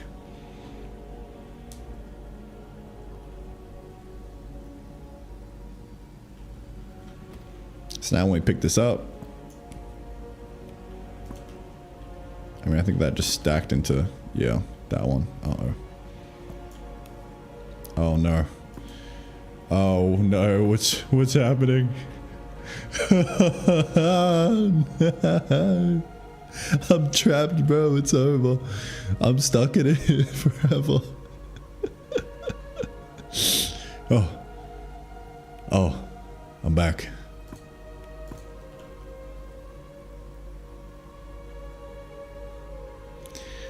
Alright, well, we clearly have a long way to go.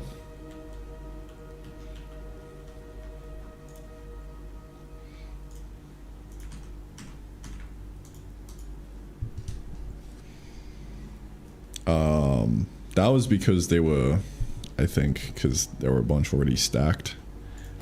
So, need to undo that.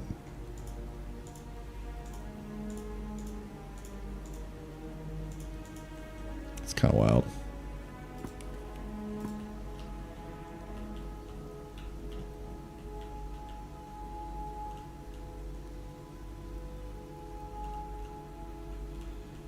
I wonder what's happening here. So it's clearly working. I think it's just because like that should be going out the edge and then into the left of the next one, but it's not. It's like, oh, I think it's because I can't collide with these, so it's like giving me a, yeah, I think I know.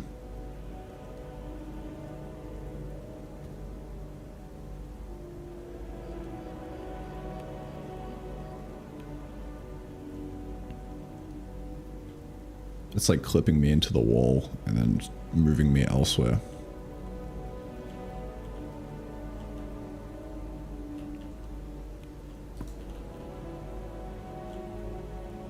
All right.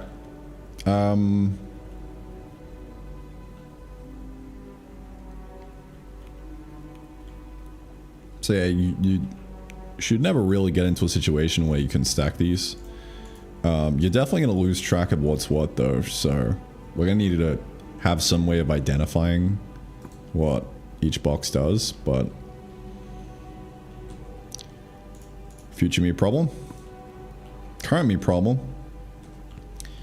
is how do we take this guy and then place him inside and then make it so that we can go back out, because right now this goes out to the overworld, which we don't want. So we gotta fix this up a bit. We gotta assume that the overworld isn't the exit.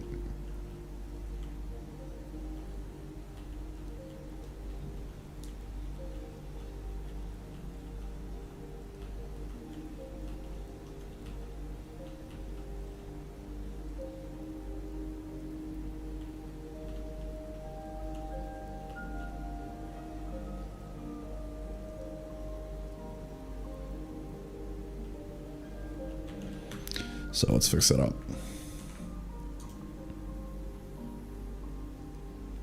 Labels and colors, yeah, something like that.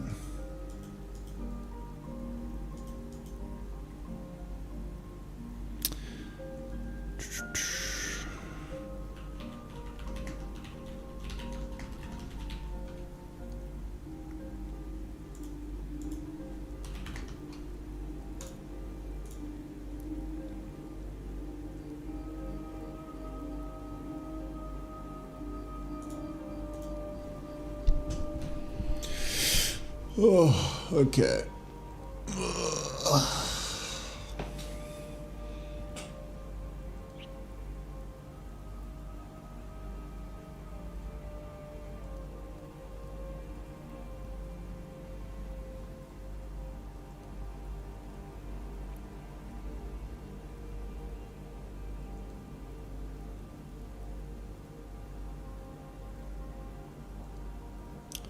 How are we gonna do this? Well, first up,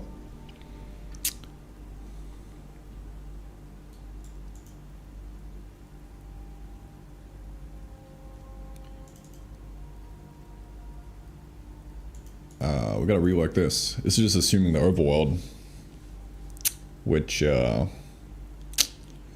it, chief? We actually need to wrap this. We need to say dimension pause, which will be pause and dimension. So this changes to owner position. Owner dim pause.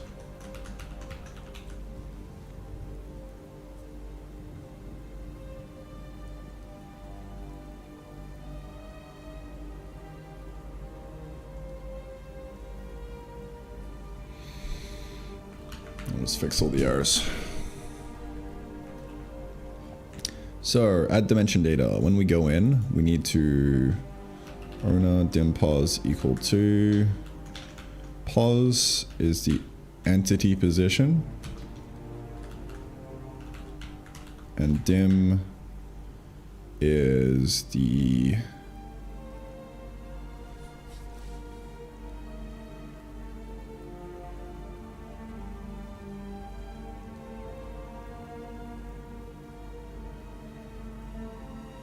yeah, I would say the entity dimension.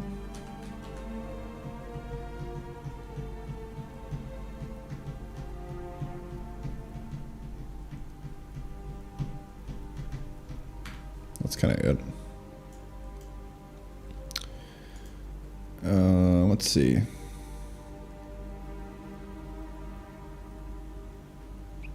Outside tile pause. Yep, so we just gotta think about the dimension here a little bit. So the outside pause is dim data dot pause dot pause. Except the world pause to tile. Yeah, that works. That gives us tile pause.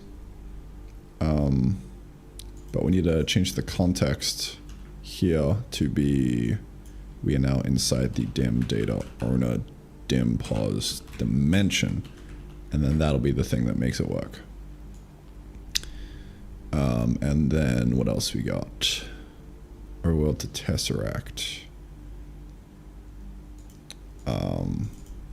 You know, change this to outside or current dim to tesseract. It's more accurate. Okay, and now what is this? Physics update. Ah, okay. So when we go... Alright, this is the edges of the tesseract. So is in tesseract. If we want to go outside, make the entity pause dim data dot owner pause pause, make the dimension dim data dot owner dim pause dimension. There we go. Alright, that should be the entire thing. It's that easy. It's what happens when you program in a data-oriented way. Shit just works.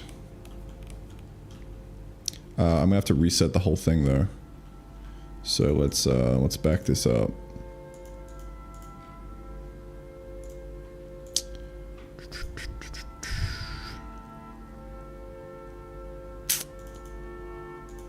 Boop.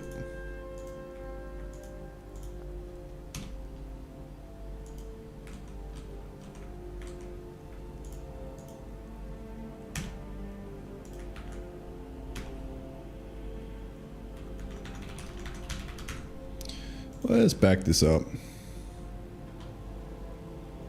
Alright, let's see if this works. Does this work as expected normally? I think we're Gucci.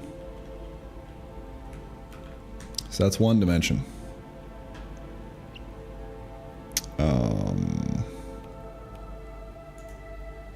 Spawn a bunch of these in. me dump my shit in a chest. I make these chests bigger. They're way too small. So much shit on me.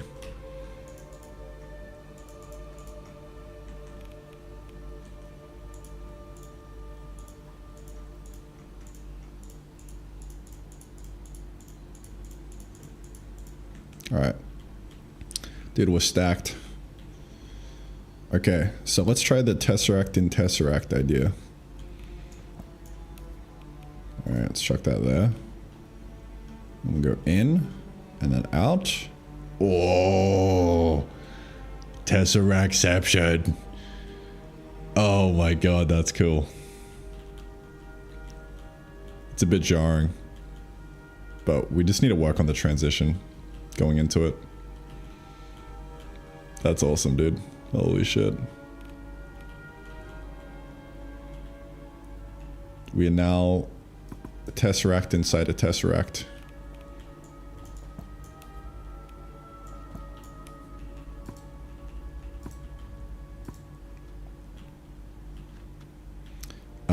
And ideally... Oh, the slime just went in. Alright. If we just remove this, bonk, and then, you know, we place it back down maybe over here. Look at that. It's still there. And we could up and leave this one, and then place it on the outside. And look, it's just right here. So you can essentially do like... Oh, wait. The position doesn't update. Gotta fix that.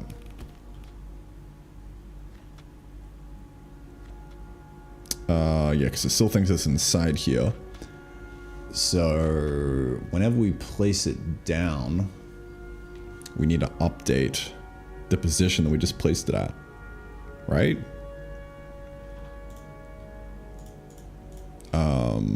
In reality, I mean, it could just do one of these.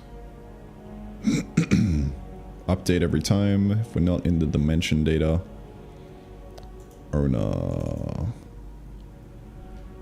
E-handle.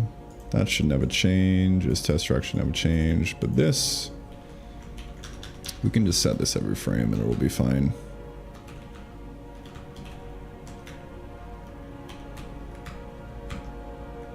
Owner dim pause is equal to this.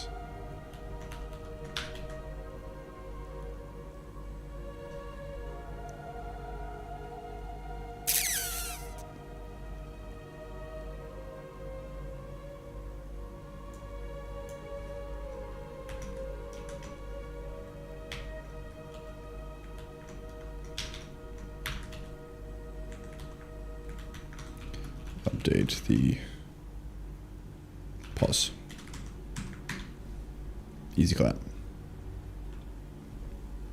All right, take two.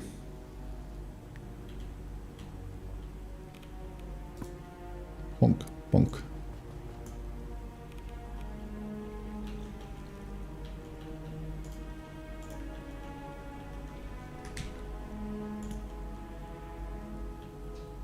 All right.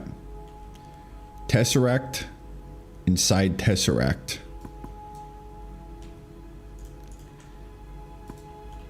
Inside tesseract.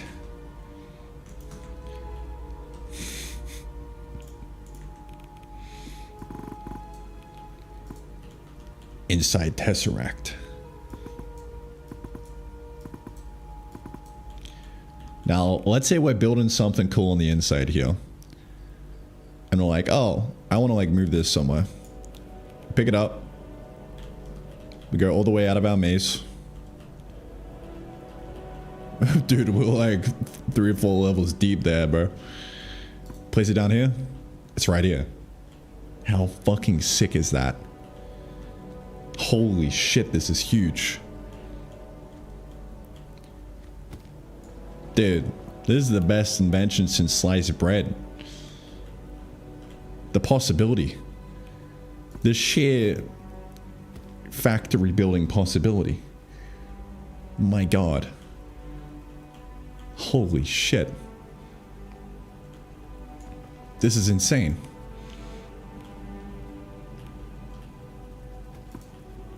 And we could go all the way on the inside here. Save the game. People the dimensions on disk. Ideally, things should just work. We should just load back up. Look at that. We're ended. This is so fucking sick. Oh my god.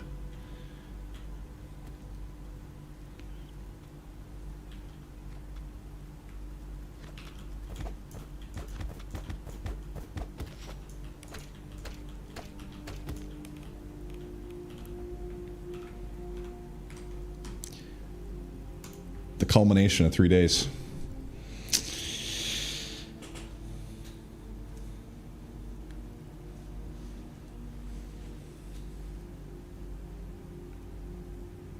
You could go an infinite amount of levels deep. As many tesseracts as you can make, you can go. It's not infinite.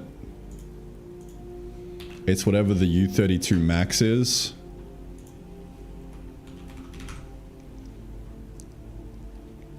You know, you got around 4 billion levels you could go. Oh man.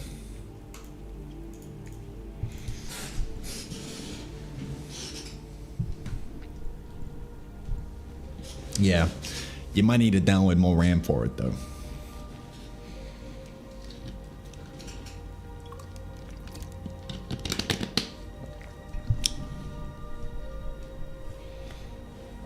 You 32 max and you wrap back to the first level? No, it would just crash. It would crash a long time before you hit 4 billion levels deep on the Tesseract. Like something else in the game would give. But hey, that's like V1 of the Tesseract system done. That's wow. Tesseract done. GG. That feels pretty goddamn good, dude. All right.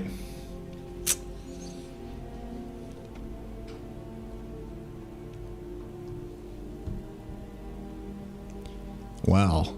Next up, I think is just making these a little bit more usable. I don't know. Like we need some kind of label for them. Probably not. Like it's a nice quality of life thing, but we could just ship like this and it would be fine, I think. Probably just want some sound effects and like a nicer transition going in. Bonk. I also gotta figure out why the fuck that's happening. Oh, because it's going into the wall. There's no spot you can get out.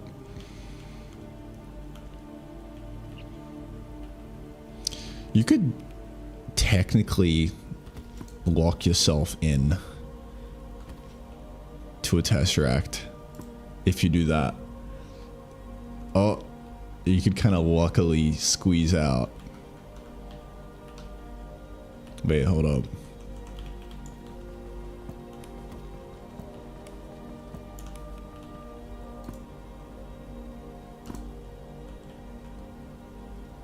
I don't know. I mean, yeah. You could accidentally lock yourself inside the Tesseract forever.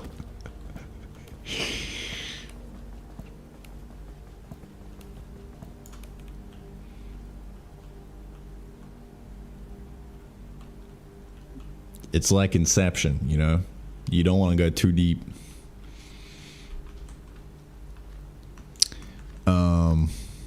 Yeah, next up I just want to do some usability things. Like we need to make this work so that like when you go to the edge, it goes into the next one. And just make everything less jarring, I think. Still a bit of cleanup. That's the play. Ugh.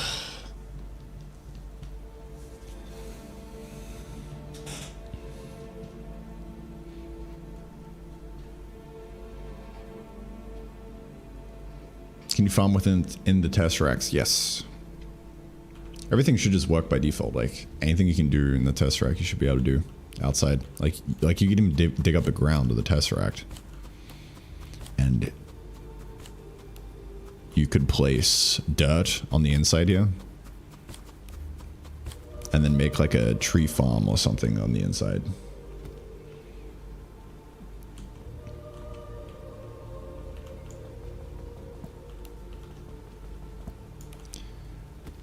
Because you'll notice that when you actually go to build the Tesseract, you have to provide 81 blocks of cobble, which coincidentally, you know, what's the square root of 81, boys?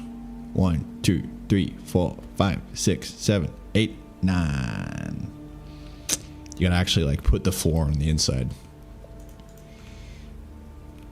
So yeah, you know, you could come out here, mate, grab a little bit of dirt, grab your favorite plant of choice. Well, that's a little bit broken. Ignore that.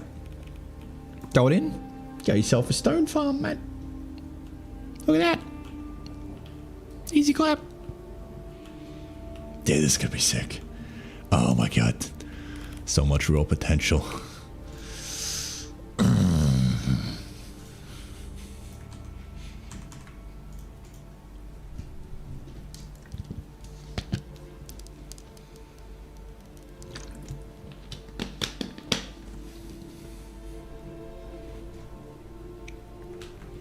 So once you unlock Tesseracts, you could play the rest of the game only inside Tesseracts.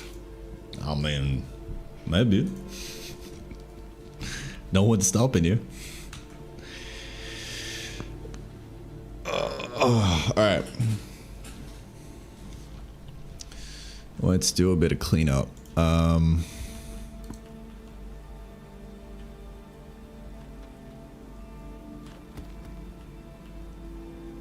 Yeah, let's do the double Tesseract placement thing. Let's make this work.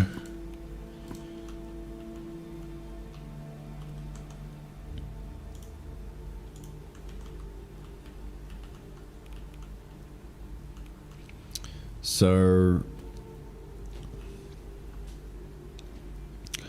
I wonder if it's like, if there's nothing there on the outside, should we just block the exit? I don't know.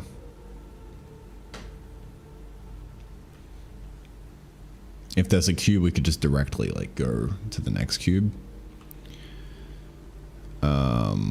Instead of having to rely on things being perfect. I'm not sure. But in theory, the automation off rip should work. So let's test this real quick. We just spawn a bunch of conveyors in.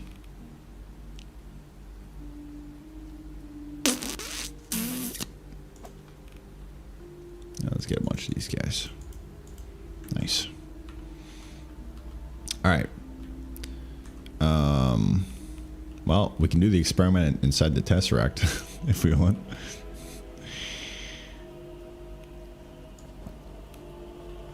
So let's just do one of these. Oops.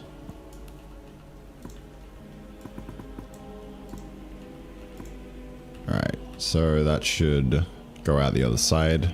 And now if we go into this guy, then we should be able to straight line out the other side.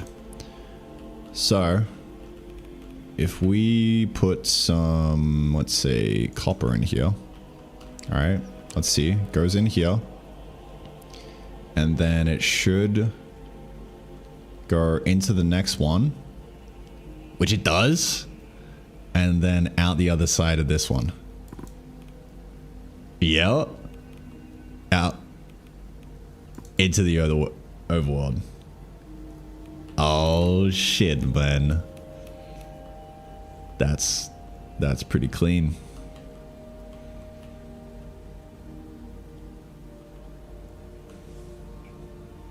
I like that. Yeah.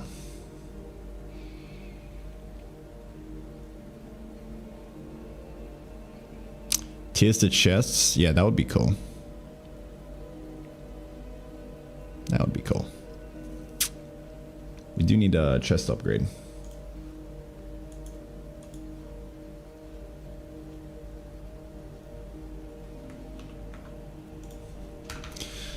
Bigger chest tiers or something. Upgrade module slot. Oh, we could totally reuse the new module system to have like a little module that you slot in to upgrade it. Yeah. That'd be sick.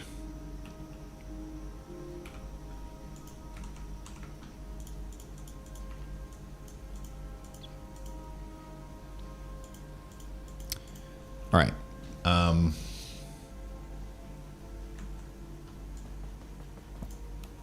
I forgot to save that magnificent creation.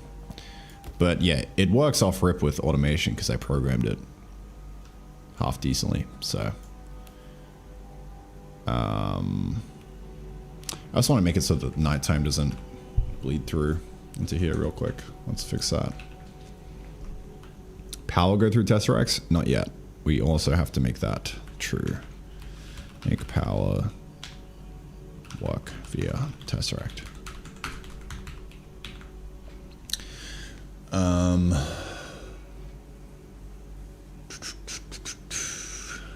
Let's see.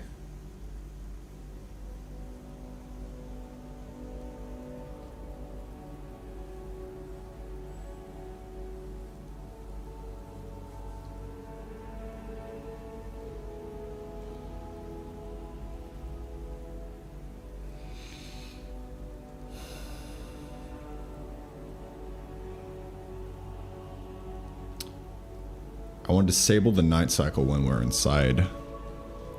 Well, not the night cycle, but just the nighttime drawing when we're in the subdimension.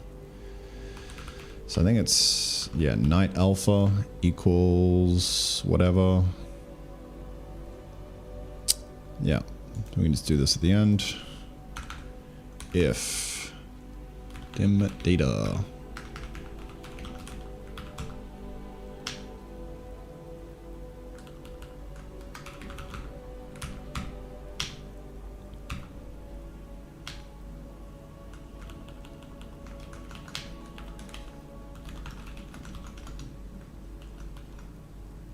Do I have like a helper for this? Get dimension data. Get current dimension data.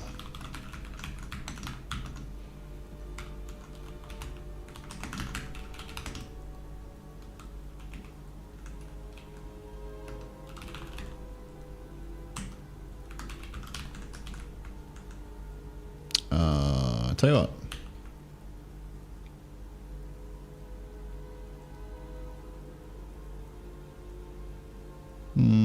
No, we can just do that. Get current dimension data. That'll work. If we're in a tesseract, I think it's just draw frame night alpha 0. That way we generate nighttime on the inside. Because it is in a different dimension. Ain't no sun in this one. There's a couple things we also need to do. The entire sound system has no concept of dimension yet, so we gotta make that work. Also, the enemies are pathing towards the player, so get entity target, I think. Yeah,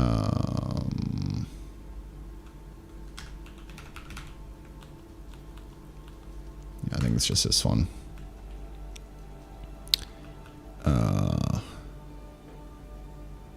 If en dim equal to self dim.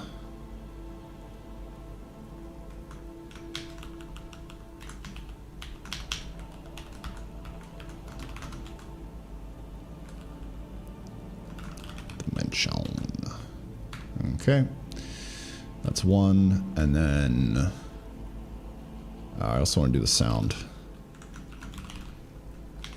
Play. Sound. Pause.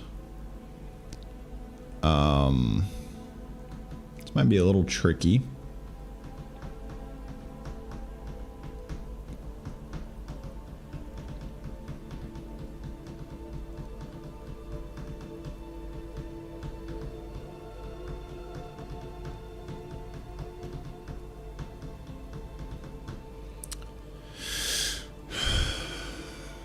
Might be a little tricky.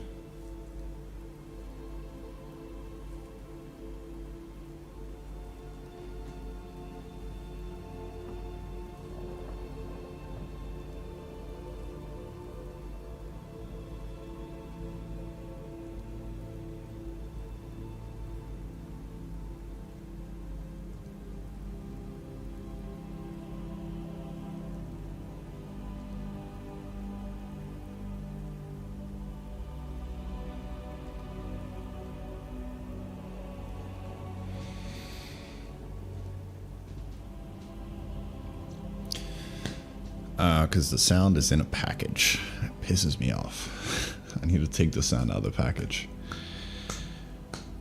Tell you what, I'm going to ignore it for now.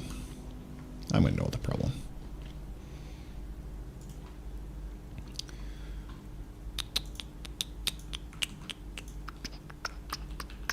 What was I doing? Right, we're going to do the, this. Yep. So I think it should be relatively easy. We'll just take the, you know what? Hearing the sound pisses me off. So let me finish my thought.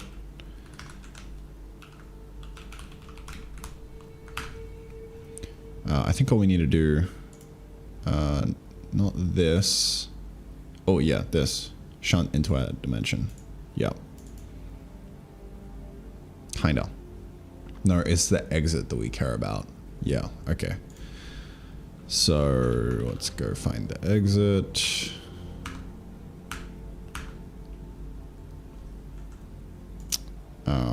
Pretty sure it's here. Right here.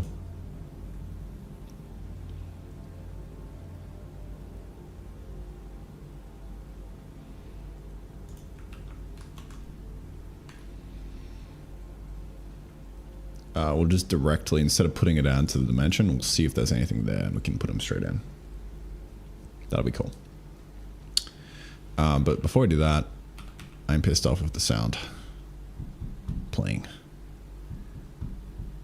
So let me fix.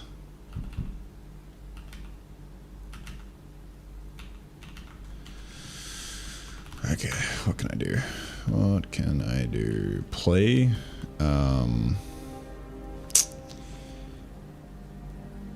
We have like a update sound like listener thing, I think.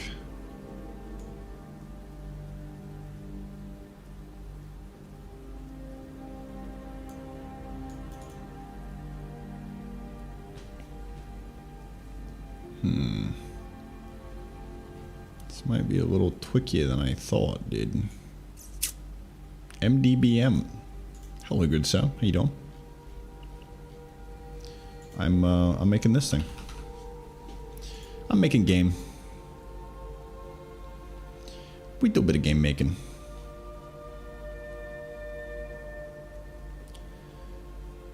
I think, yeah, just every time it calls play, we just need to check, yo, what's the current dimension, bro? Listener dimension.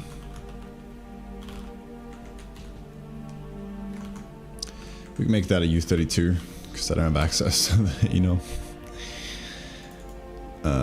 Listener dimension, and we'll just go if.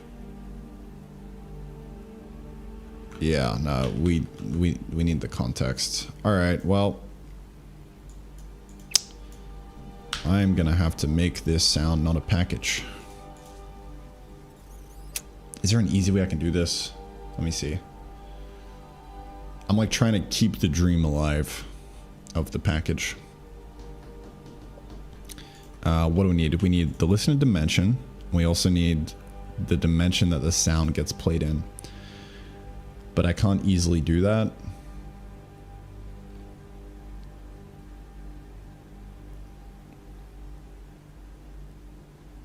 Without like wrapping this entire play thing. So that sucks.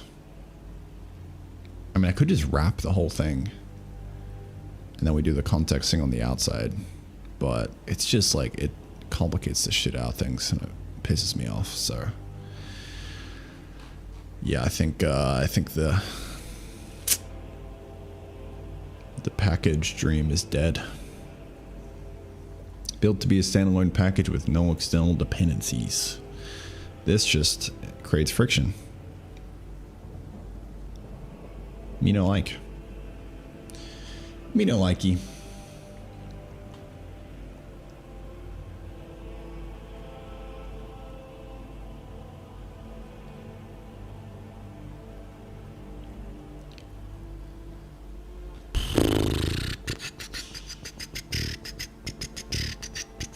I mean, yeah, you could just wrap it. Fuck it. Fuck it, dude. Fuck it. You ball bear.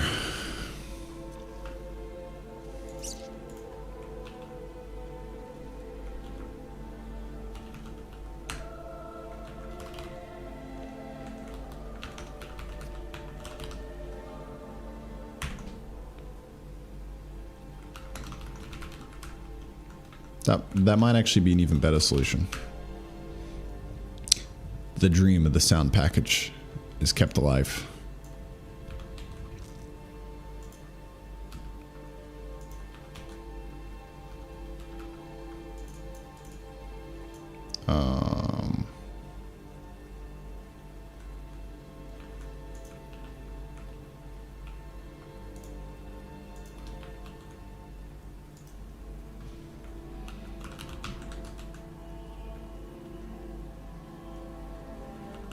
We don't need to return this though, I don't think. But maybe we do. I'm not really sure.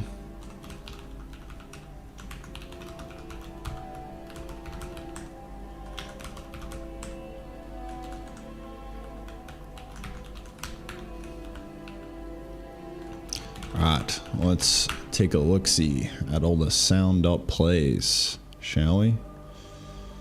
Yeah, I don't think that's really a case where we need the return variable. So we can match this whole thing and then just mass replace this with the helper.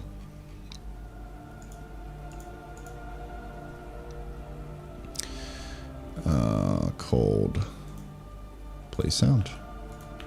Yoink. Place that whole thing. Everything should compile. Oh, except this. That's wild. So yeah, just call play sound. That wraps it. Let's check that the sound still works. Yeah, I think we're cooking. So now, when we're on the inside here, we should be able to just check. So we have access to the context here. Context dot. We need to get the listener. Get dimension. Get active dimension. No. Really want the player. Get player. Dimension. If the player dimension is not equal to the context dimension, return. Simple as that. Simple as that, dude. So now, sounds will not reach our ears from the outside, which is excellent. You won't hear the rummaging of slimes when we're in here trying to focus, dude. Nuh-uh. We're here to lock in on a factory, man. Alright. So, we've got to get this working. go directly to the other side right after I push up this entire thing. So wrap for sound play. Bonk. Bonk. Up you go, good sir. There we go. All right. So let's go back to this and get it working.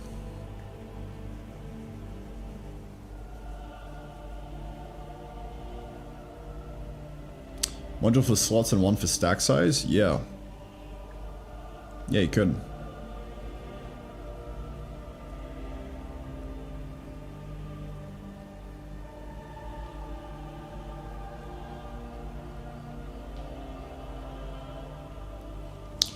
You very well could.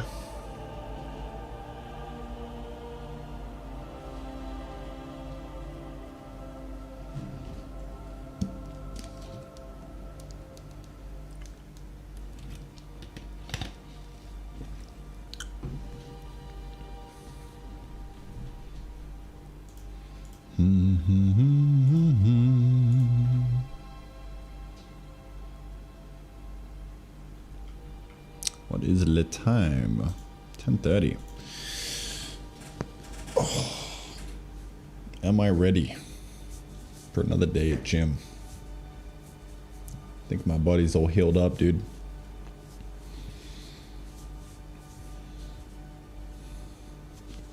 Yeah, I'm like not even sore. I've been 3 days in a row.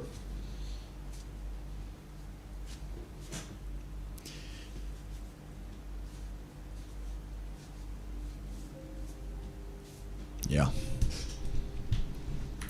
I'll dip in maybe like 2 hours or so. Yeah. If you have a factory tesseract inception, you pick the outside one, will it still work while holding it? Yeah. Yeah, because technically the tesseract itself isn't actually storing the entire dimension. The tesseract is just a gateway to a subdimension, if that makes sense. The subdimensions are always on, always working. The tesseract is just like the gate that bridges it to that world.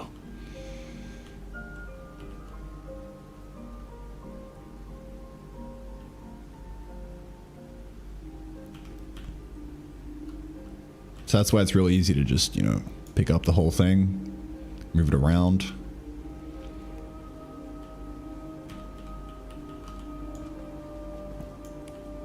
Pretty cool.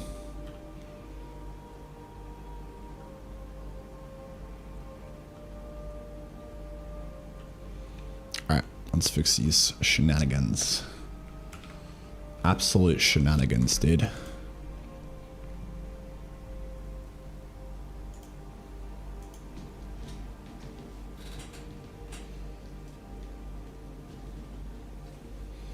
Spew out items while you carry it. That would be funny. You like pick it up and it just keeps spewing shit out. That could work. In its current state, you can't actually spew items out full stop. Because if a conveyor belt goes to a point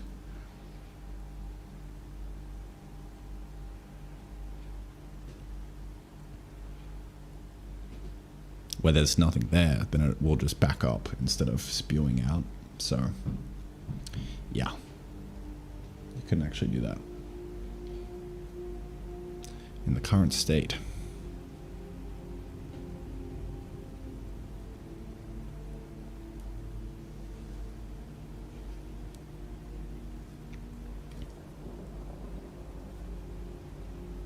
That would be a funny image.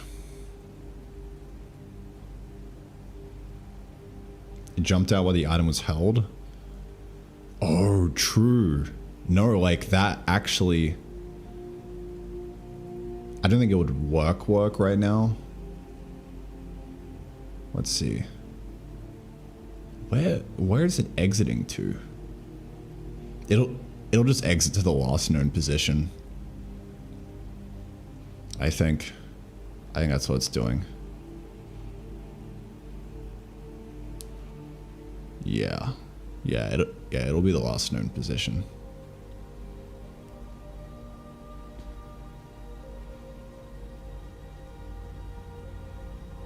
Dropper will need to be added. Yeah, true. Yeah. Dropper item would be cool. Because yeah, I prefer opting into that feature instead of it being a default. Because you kind of need conveyors to back up when shit fucks up.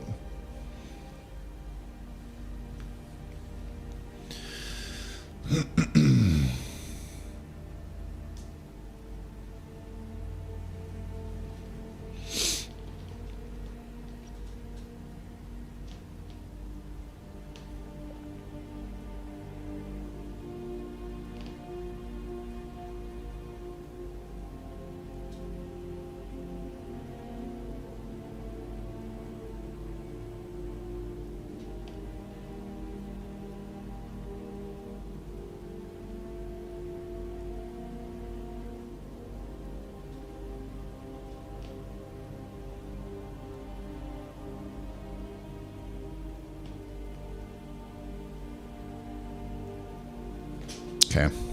Sorry, I'm just daydreaming about building a massive factory with tesseracts.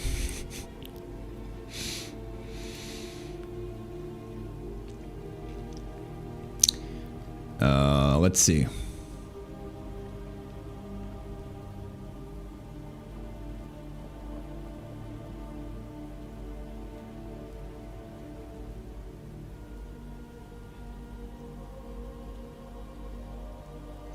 Check if it's at edges.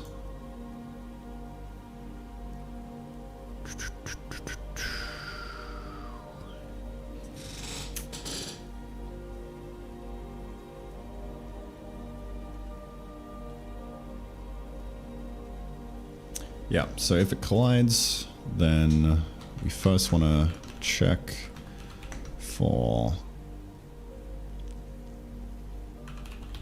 outside box thingy. Yes.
Kind of want to do like the bigger tesseract sooner rather than later.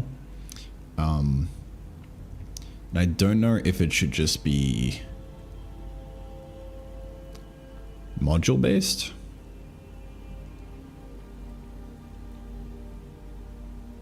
Like, you know, you just right click, open it, open interface, add a module, increase size, and then it like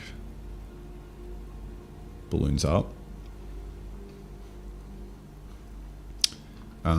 Or if it should be something a little bit more complicated than that. Because ultimately, you know, if you place two of these side by side, it would be cool if this entire thing was just very long now, right? So you could kind of make your own like custom shapes with it for all the connecting sides. But it would complicate things quite a bit. We'd have to like do dimension merging and all that kind of stuff, and it would be a little bit mind numbing.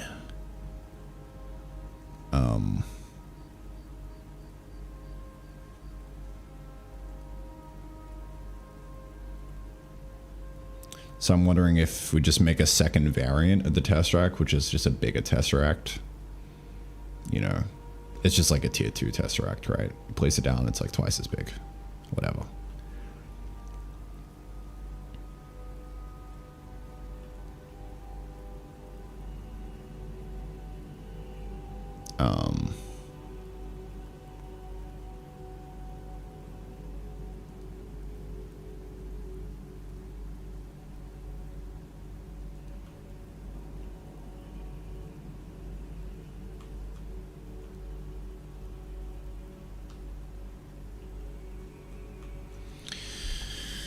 Yeah, not sure. Would make it hard to pick them up though. Yeah, that's what I'm thinking. Because like, if they combine, when you pick it up, it would essentially cut the world in half, which is fine. But it might be a little bit strange. Like, it would have to be like a merge split operation, right? So you place it down, it's connected to one of the tesseracts, it goes into that tesseract, extends the dimension out to meet it, and now it just links to that dimension, right?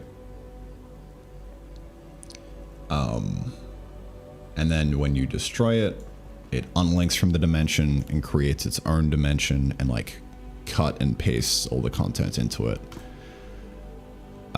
It would be kind of a bitch to program. So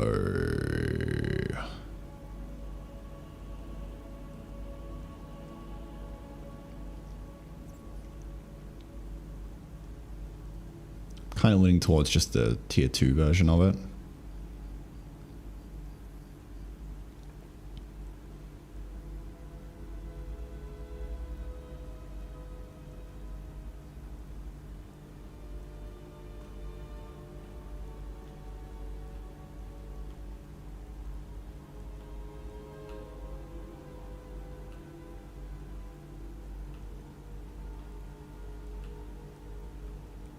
That'd probably be easier. Probably.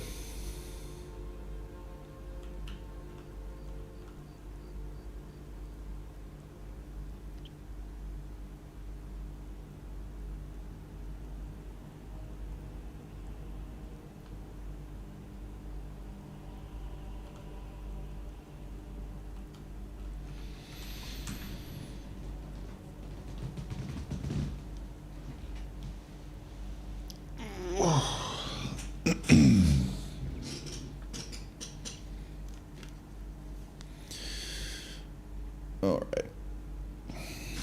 Well, now that that's decided, just kind of do this. So we need to make it so that this goes directly into the other one.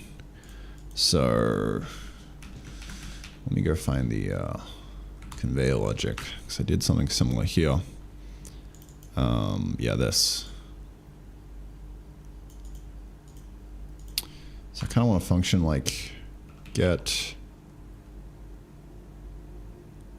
outside tile pause from tesseract. Duh.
That should be it.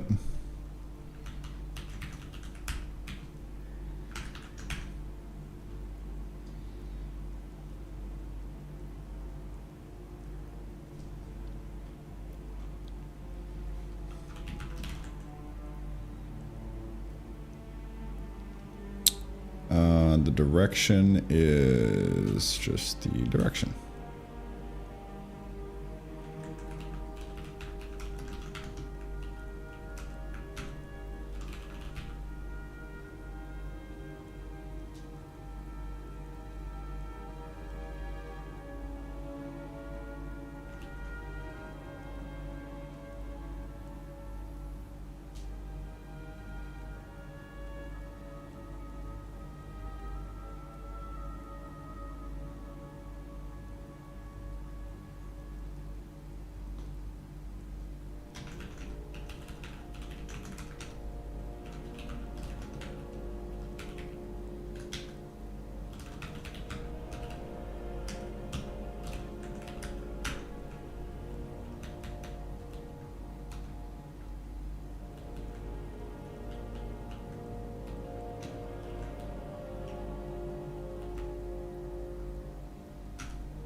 So should we be able to teleport straight inside with that?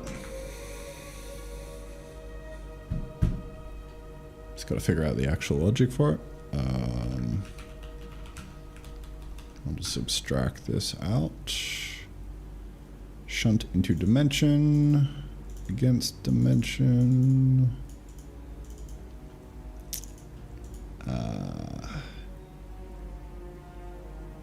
Direction. What does this need? This just needs a TP entity into tesseract.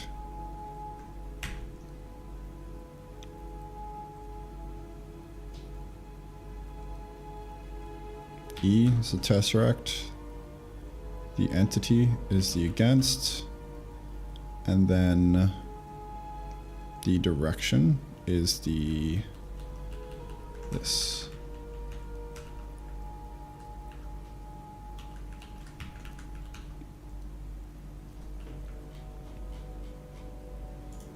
We can just like this. Tesseract.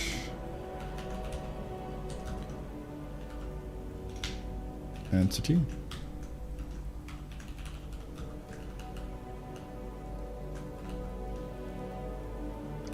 Duh.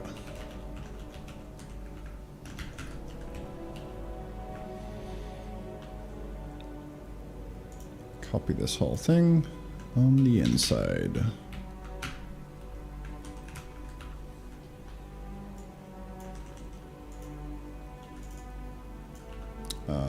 So we go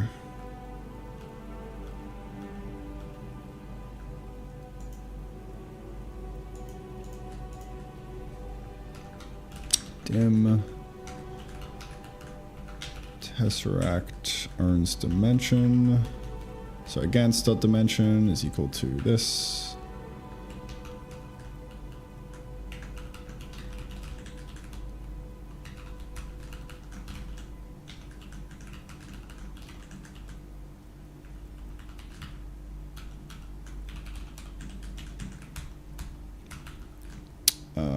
We have the direction already. And yeah, that should be it.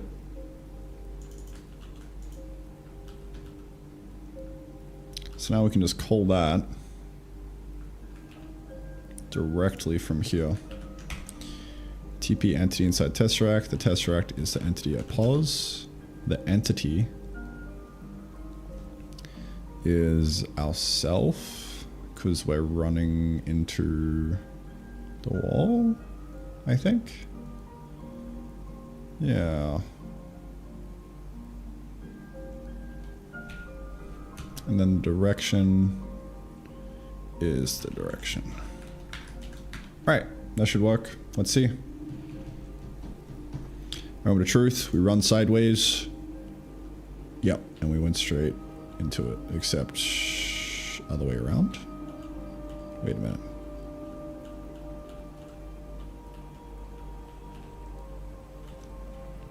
Oh, we gotta inverse the direction.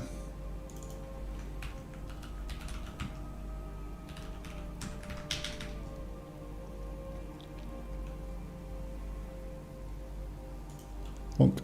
There we go. We now directly can run into the next tesseract from the side. Look at that. Pretty cool.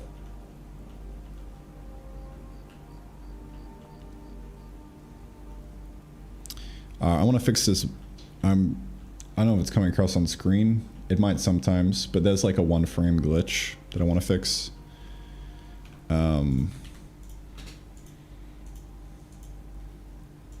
Which would be cool.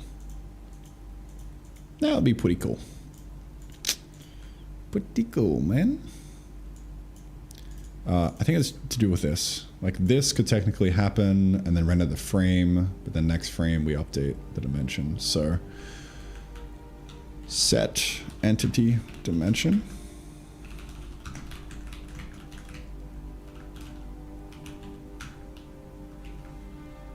So let me do one of those. Yeah, I'll just fucking throw it in, it should be alright.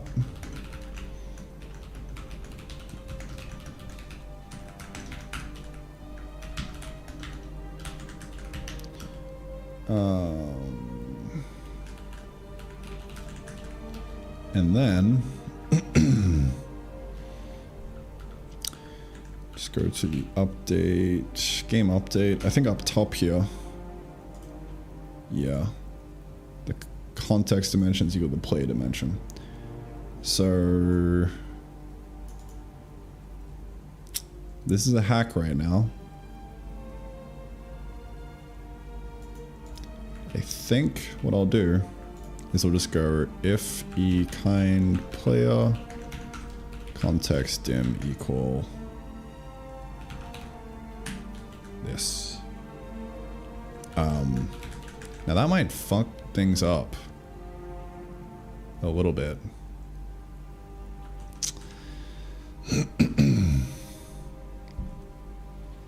That might.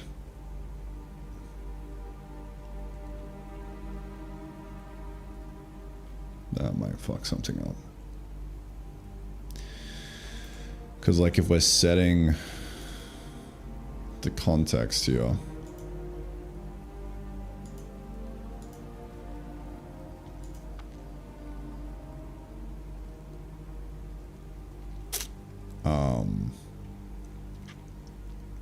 like we would be in the middle of an update.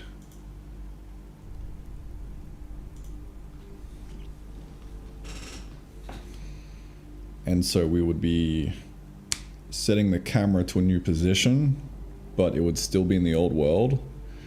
Or in this case, if we force set into the new world mid-frame, then it could fuck all kinds of things up.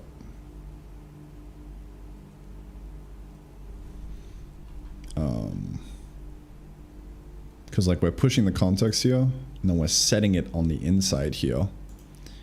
And that will get instantly popped out. So yeah, this probably isn't a good idea then.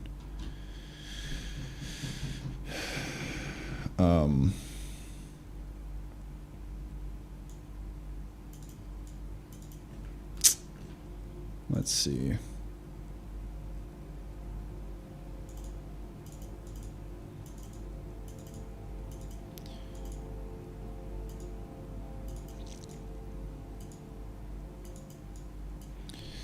Yeah, we could probably like delay this to just happen on the next frame.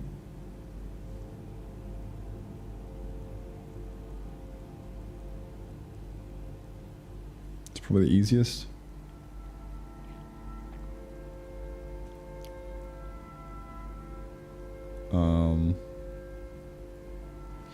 Ooh.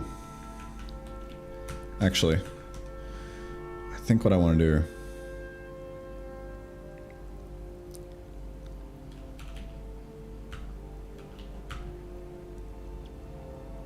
camera did teleport. True.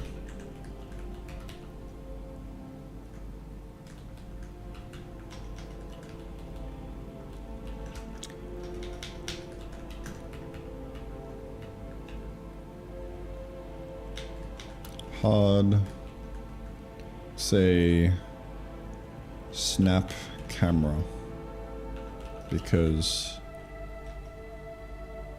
it teleported. That's what we'll do.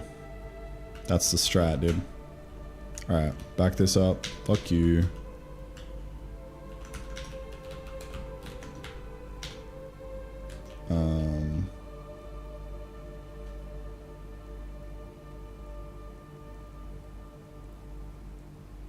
Huh.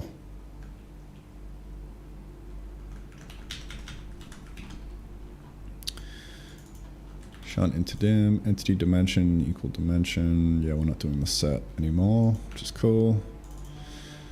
And then let's just chuck a little something in there, mate. Okay. And now, at the start here,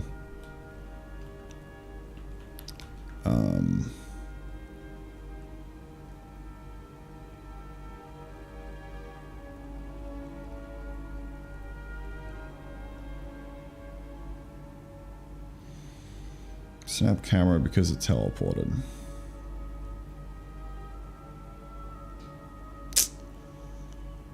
What do we do with this?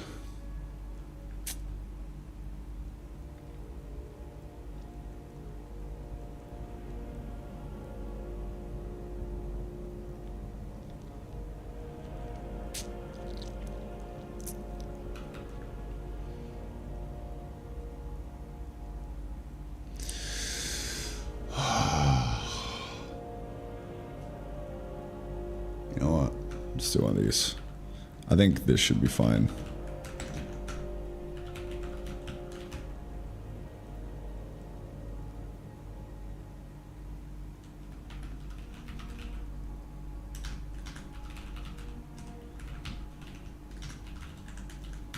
Should be fine. Let's see. Does that fix the jaw? Oops.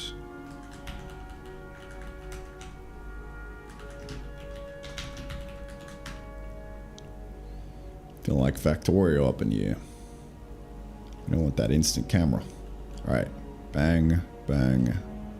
Awesome. No more jarring.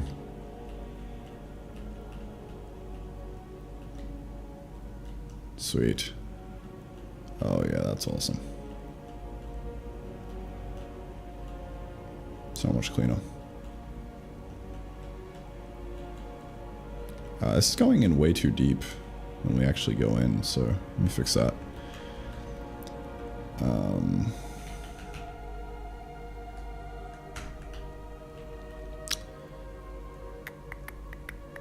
TB entity into tesseract center plus direction spatial box length take away edge in by 5.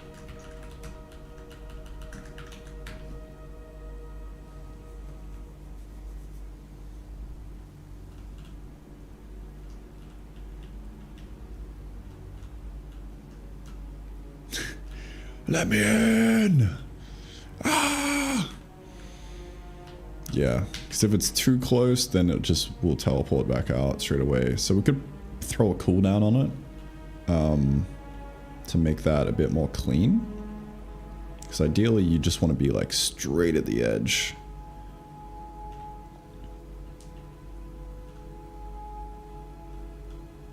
For ultimate vibes.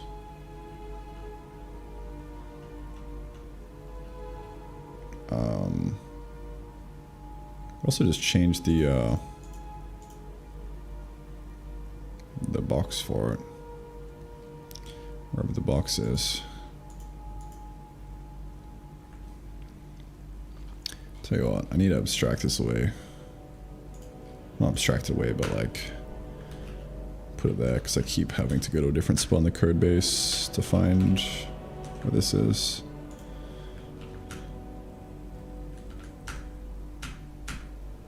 Yeah.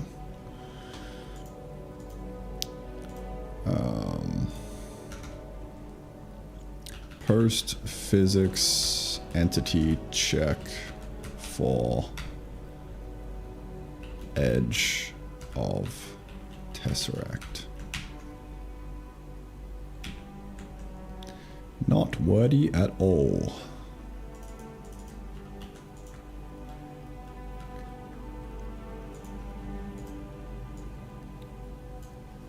Check should entity check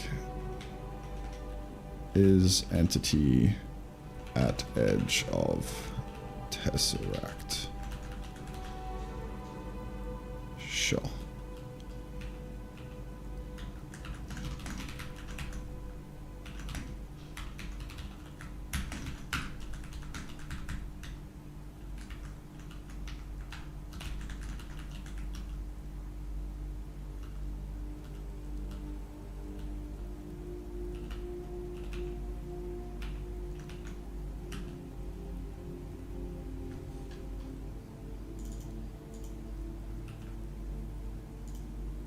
Yoink.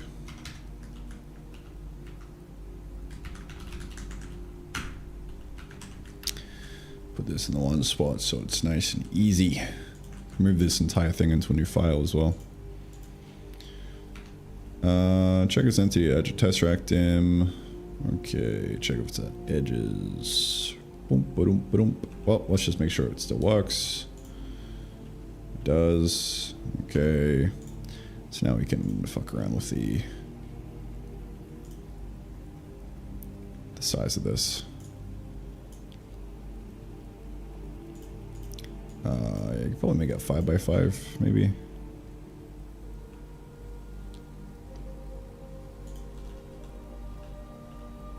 Yeah, that's a bit better.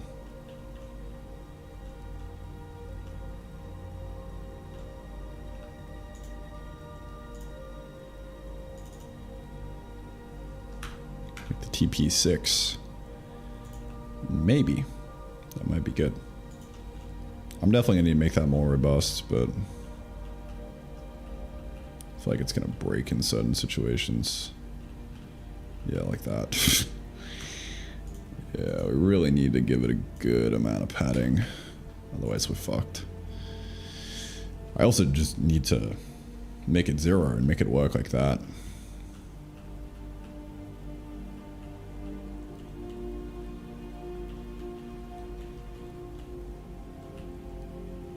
Yeah, looking good.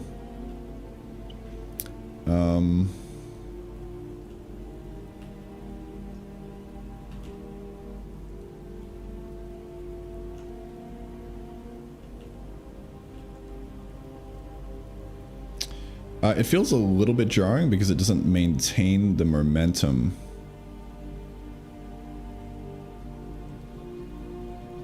of the camera. You can see the momentum of the camera resets. So I could fix that by, instead of snapping to position, we do like a relative snap.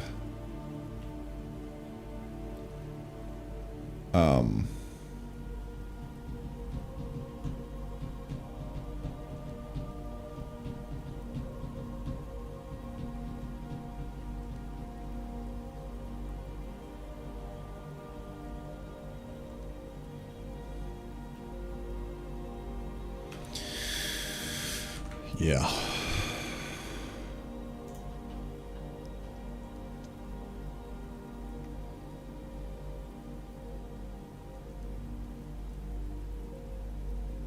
Place a tesseract on the entry spell on the inside, what happens?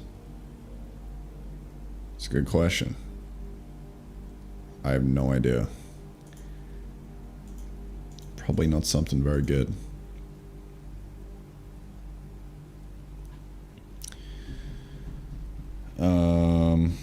Yes, I need to make the teleport better. Shouldn't be too hard.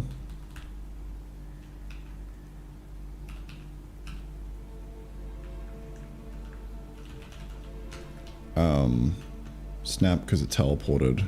So we'll just preserve offset. So we'll just say offset is equal to target pause get player pause. So the offset is equal to, oh, we need the old offset actually, like the old target. So really we need to be good boys and put this cam pause into a cam target pause so we can always see what the old target was. So one sec. Go look at the camera, wherever that is.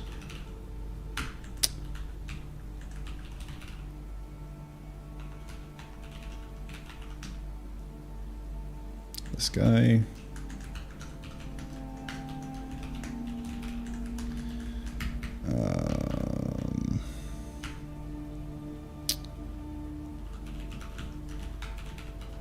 Target equal to player pause. And then we animate that to the target. Sure.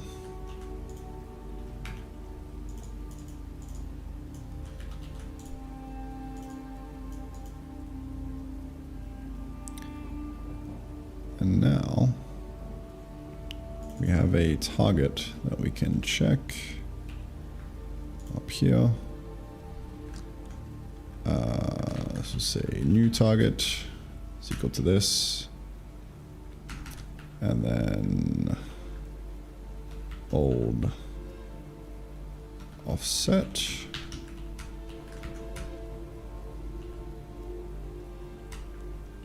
Previous.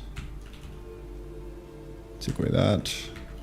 So then the new camera position is equal to new target pause, take away old offset, and that should preserve the momentum. If I got my signs right.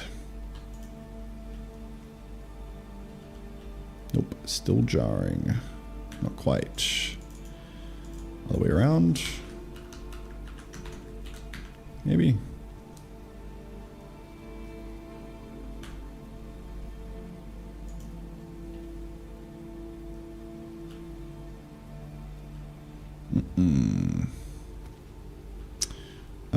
Old offset, current camera pause, target pause. Ooh, yeah, I think our target's already being updated. So you have a new player position. So we almost need to like cue the player teleportation so it happens in one spot.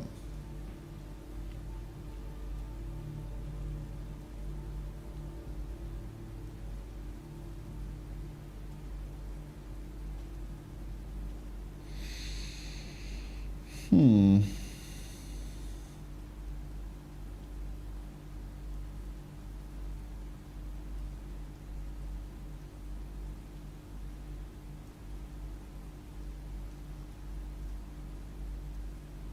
Is there an easy fix?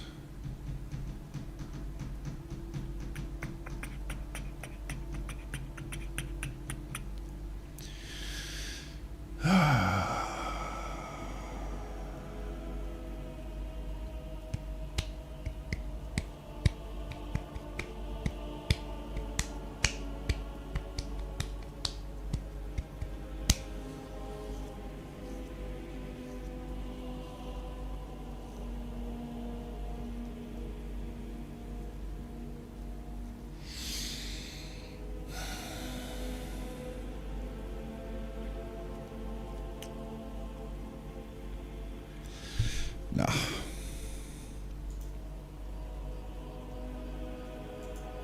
Oh, we need to queue it. Motherfricker, dude.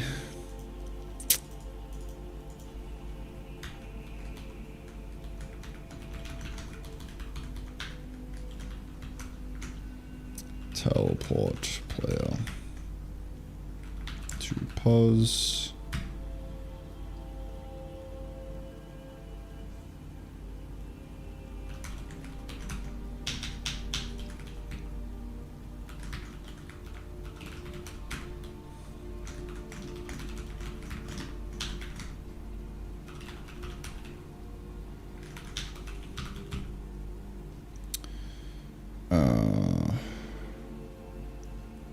TP player, next frame, true. TP player, pause.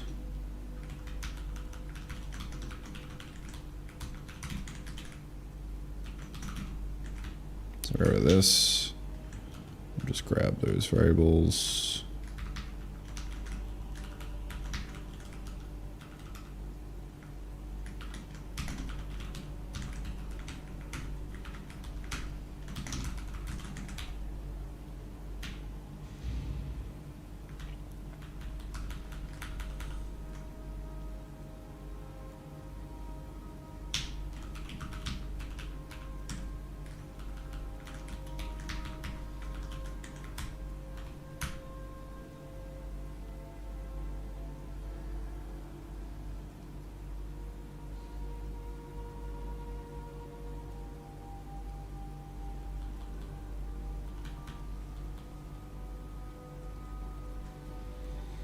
New target pause is equal to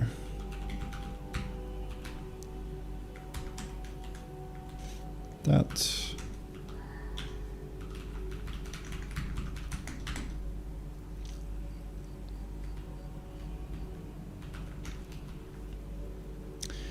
Player pause is equal to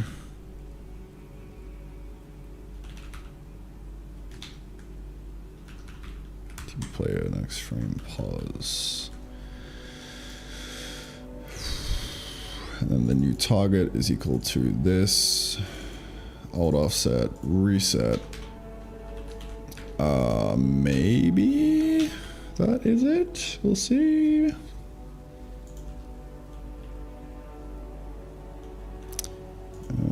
Swap these around again. See if that does anything.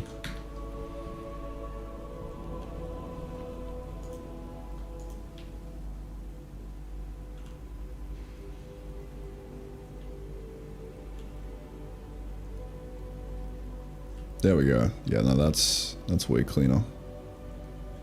I think. I'm not quite sure, because I mean, I think it is preserving momentum. It's a bit hard to tell because this stops the run speed. But like that looks like that right there, that looks like the momentum is staying the same. It's just briefly slowing down when we aren't on the cobble path, which increases run speed by 1.5x. So yeah, I think that's looking good. Like that to me feels a bit jarring, but which maybe means I have my signs wrong. I don't know. I think it's fine. We'll see.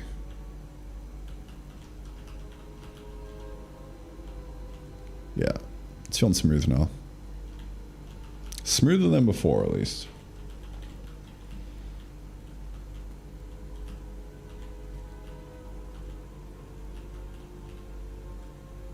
It's just got a big jump up top.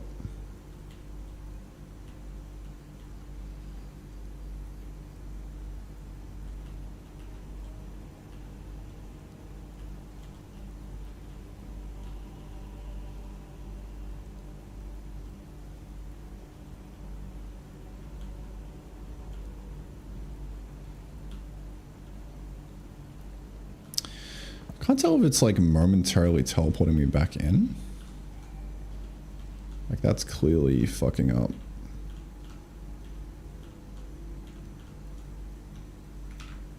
I'm trying to fix this. Like that's jarred.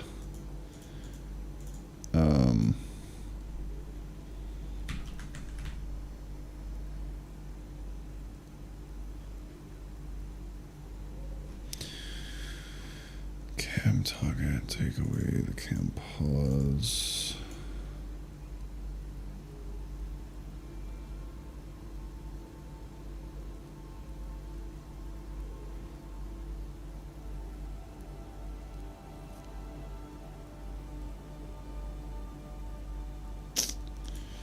What is happening?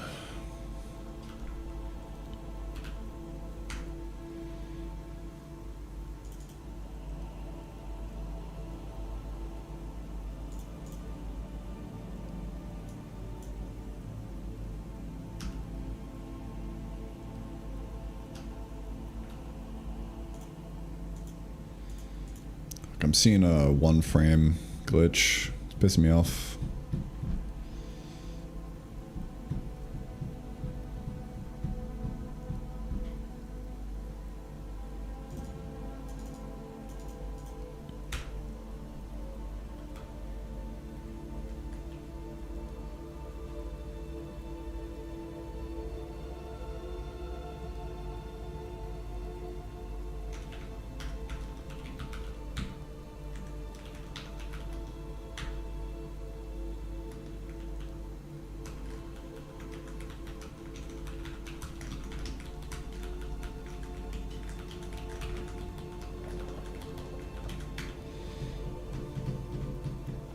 Let us try and simplify. Still a one frame glitch. Wonder why. I don't know if you can see it on screen. You might sometimes.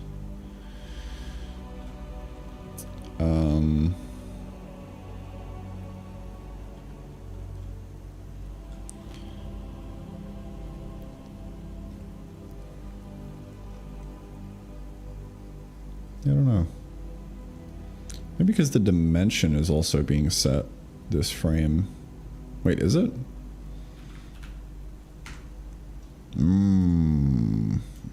I see.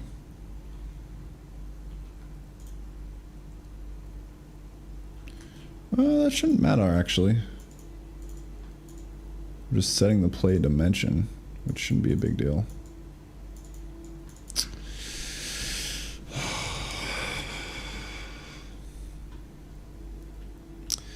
Why is this being funky?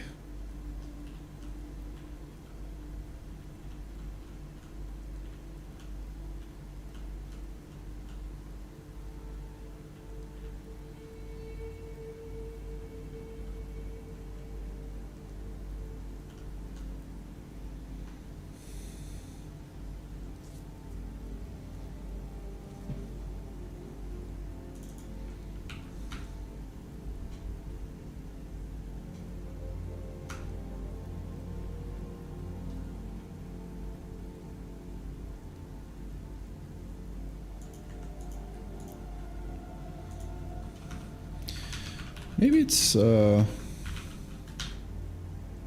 TP. Maybe it's doing it like twice. I mean, it should be doing it twice. Let's see.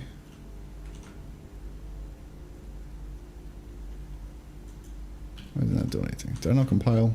I think I did.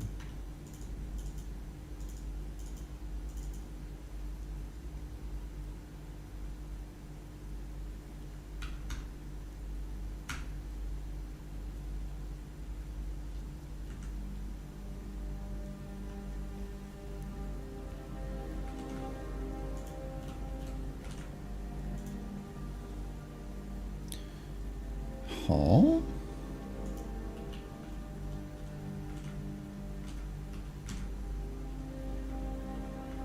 Oh, this is moving outside in. Okay, wait, hold up.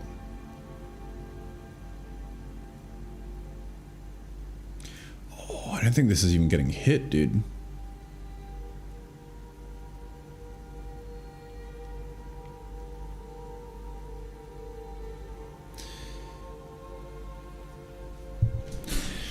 Yeah, that's why. 5618. Not even getting hit, bro.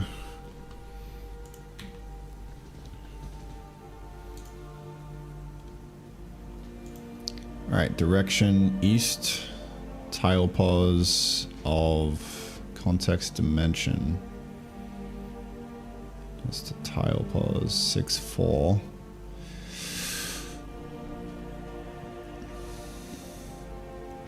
Dim data. So that's the entity dimension is earned out here. So we push this context dimension is equal to that. Tile at pause. Cobble. Entity at pause. Absolutely jack shit.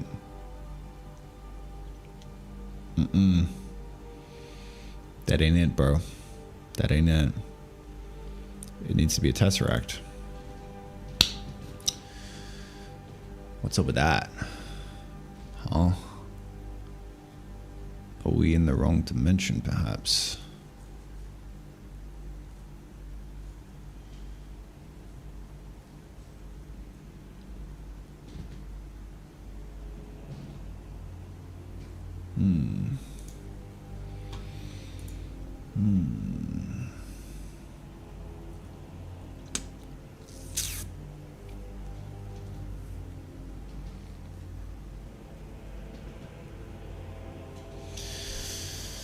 I don't know, dude.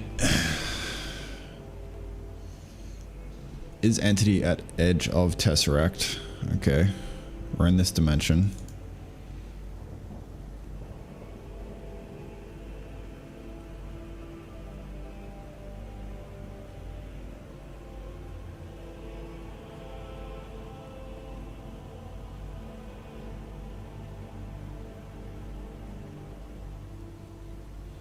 We kind of need to break this guy.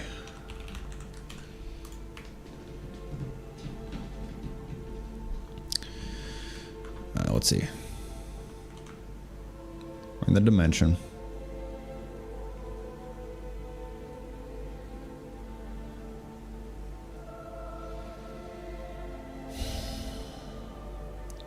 Colliding with the box. Trying to get the outside tile pause from tesseract. Duh.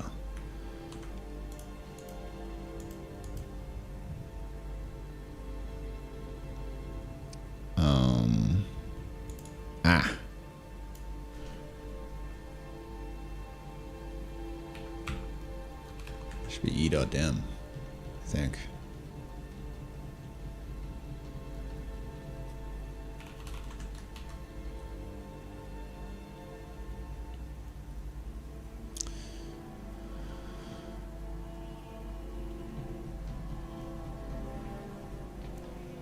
Let me rename this.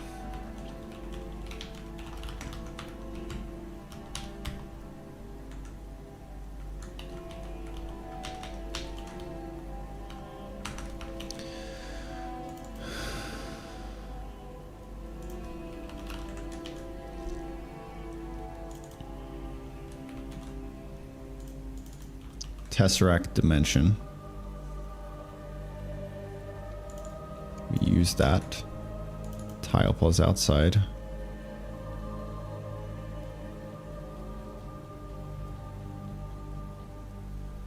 Outside, and we grab the urna. Wait.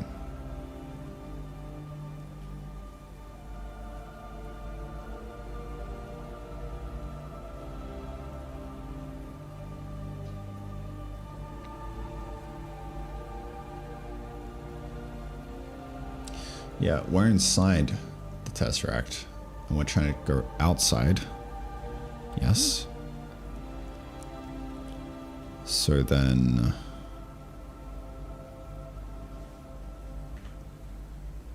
maybe? I don't know. That no worky. Why no worky?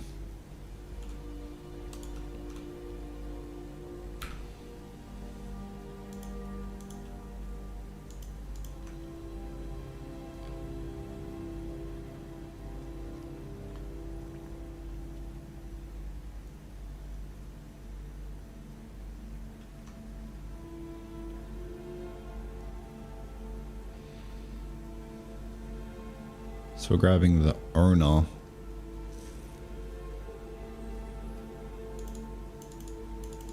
Dimension. Okay.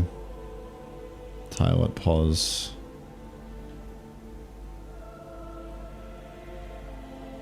In the owner. Tile.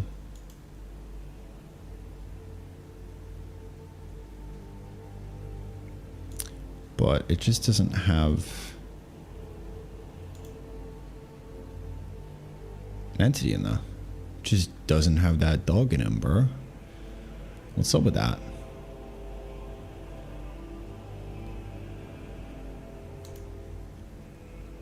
It could be the wrong tile. In fact, it might be.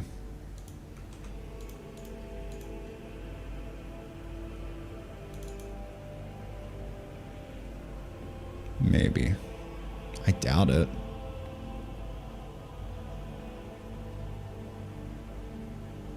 Good outside tile pause for dim.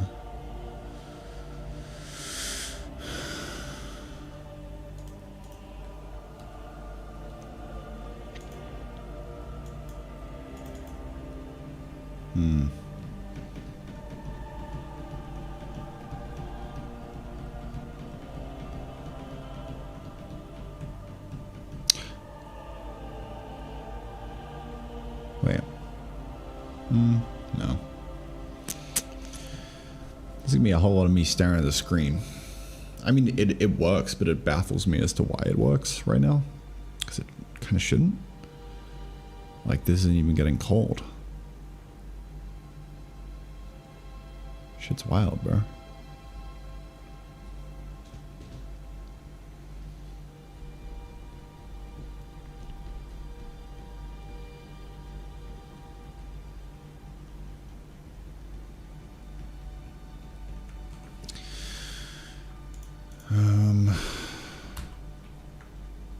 Do you have to invest it somewhere? Yeah.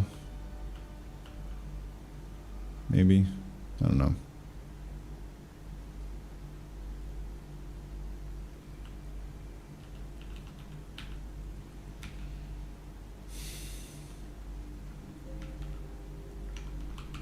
To do. Uncomment this when things worky.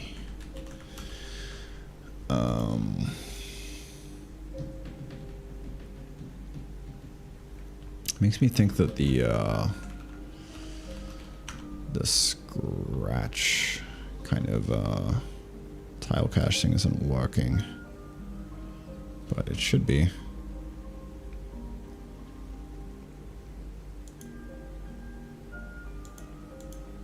Store entity and tile.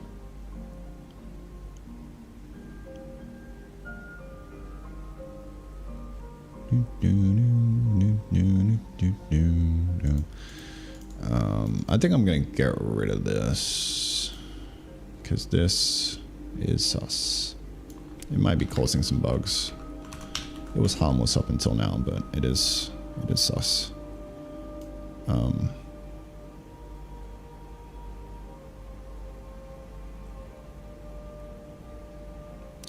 Wait, I think I know why. Wait a minute. It only does the current dimension. Kinda. Not really.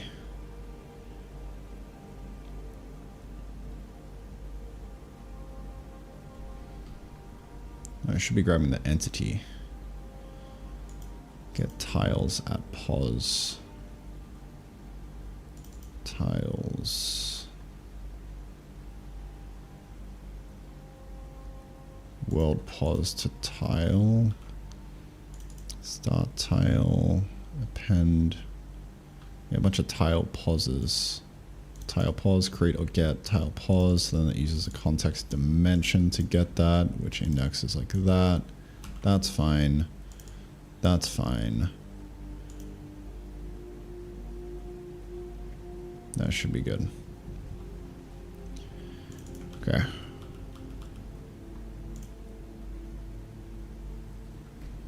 That should be fine. Let's fix this up. Tile has entity. We just need to get rid of all this.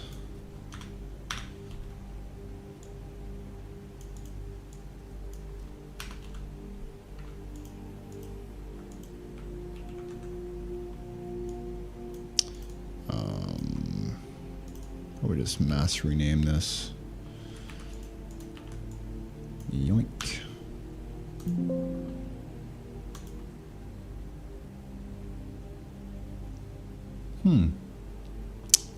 Interesting. Thanks, VS Code. Well, I think we're still compiling, so you know.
I'd love to fix this bug.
Okay.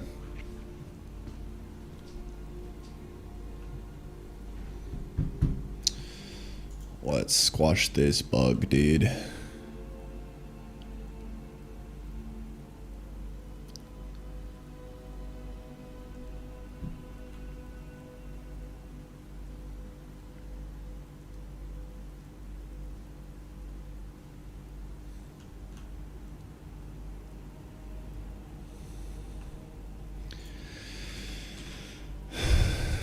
I have an idea.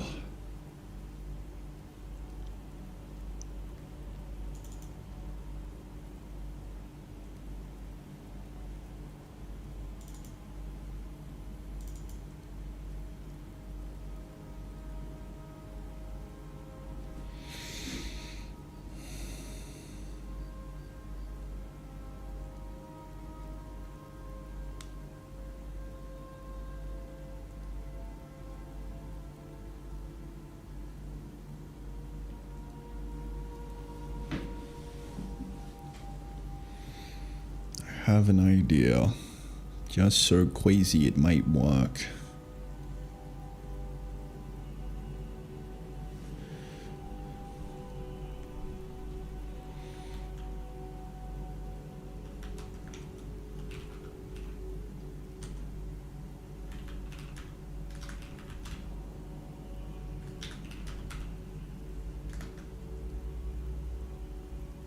Uh-oh.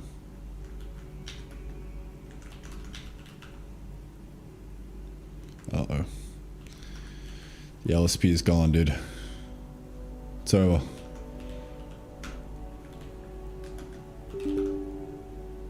Oh no.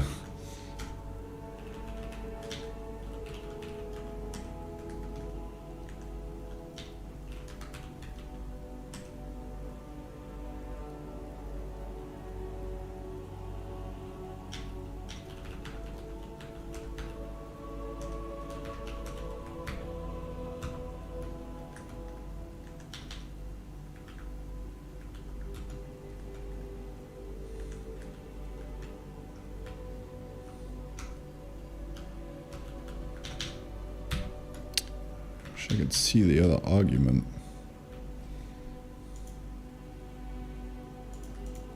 Yeah, this is cooked. Rect make with pause. Rect make with size. See the size. Go. Back to 4. And pivot can remain the same.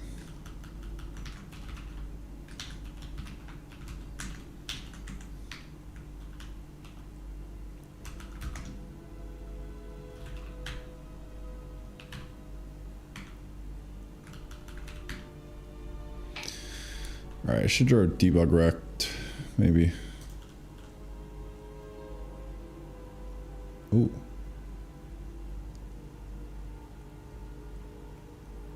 Interesting. It's going 1 extra.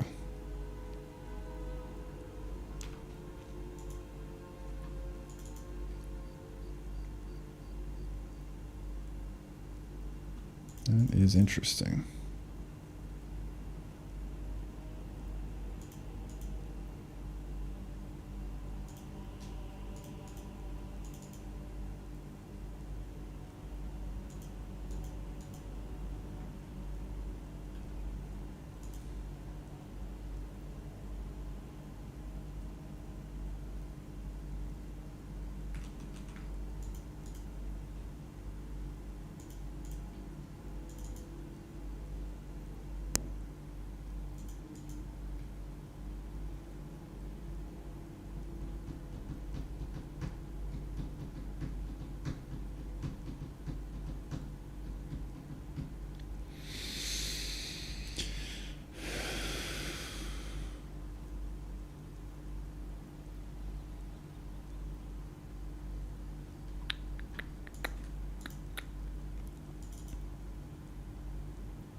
It's saying that it's there.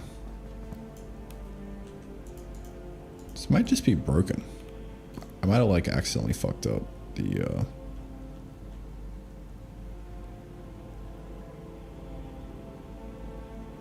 shit. But like that's working fine.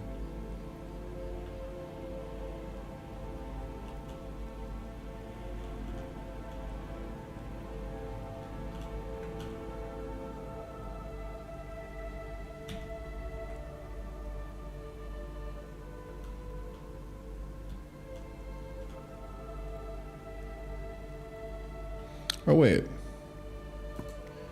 Dude, I'm so fucking dumb. I'm like trying to debug something that just doesn't exist right now. Holy shit. I was totally just thinking about the world wrong. What the fuck? Yeah, this isn't getting called because we're not going to a tesseract. Come on, dude. I'm so fucking cooked.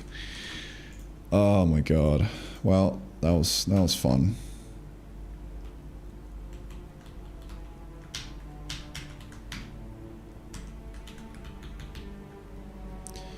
What am I trying to do?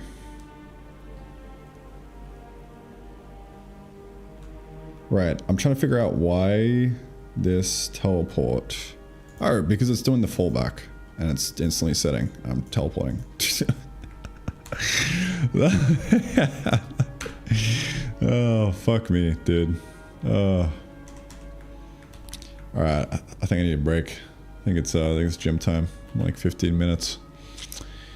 Alright, so if it's the player,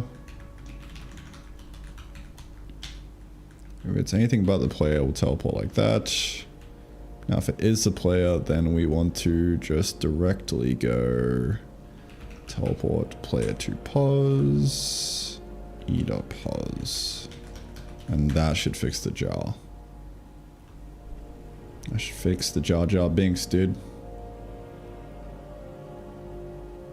Not quite.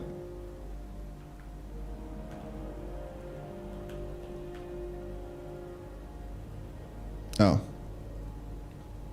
Wait. My bad, G. Can pause equal to... new pause. Bonk. Equal to the new pause. Yeah. Alright. Look at that, clean. No frame of fuckery. Excellent. Now if we uncomment this, is it gonna look flawless? Is the math gonna be precise?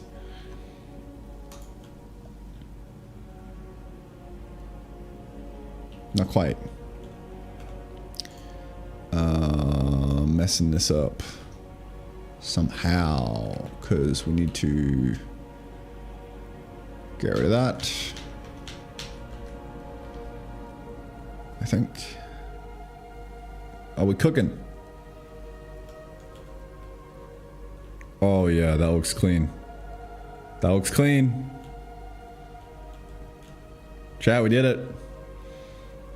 Look at that. Seamless transition through the cubes. Oh yeah, that's awesome. So we can go inside the cube, and then in here, go in this one, and out the left side, into the other cube, which we are in here. And then we can back out. You're gonna get kind of lost in here. It's a little trippy. We're like, how many layers deep? We're 2 layers deep right now, and going sideways just goes. We're still in the same layer. We're just teleporting into the other cube beside the thing. You can almost see it. Like this is a cube. This is a cube. They're 2 cubes. Those are the 2 cubes that we were just in. That's kind of trippy.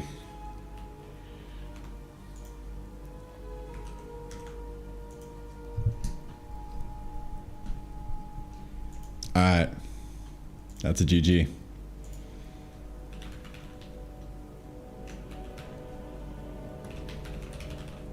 Seamless TP experience. GG.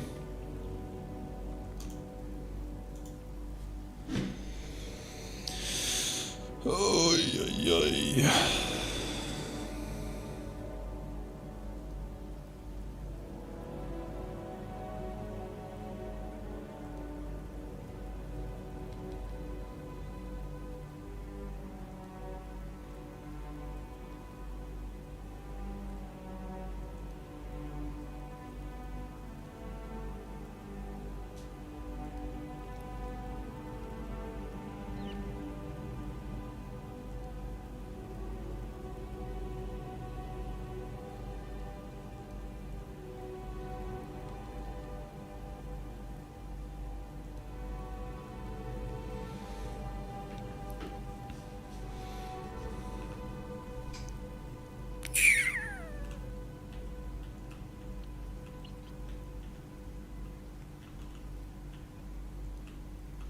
Look at that. Completely seamless. Just add a little sound effect, dude. I think we're done.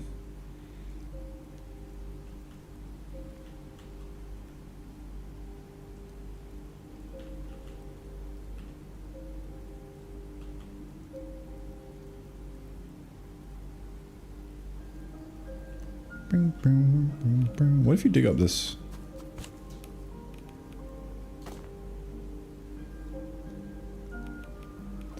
Oh yeah, it's kind of over. If you dig that up.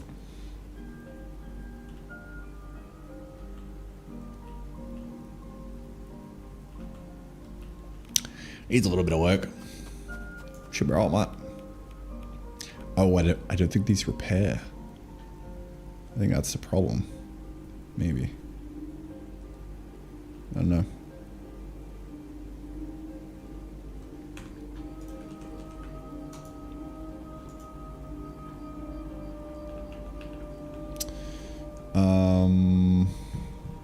Yeah, this is almost good to go.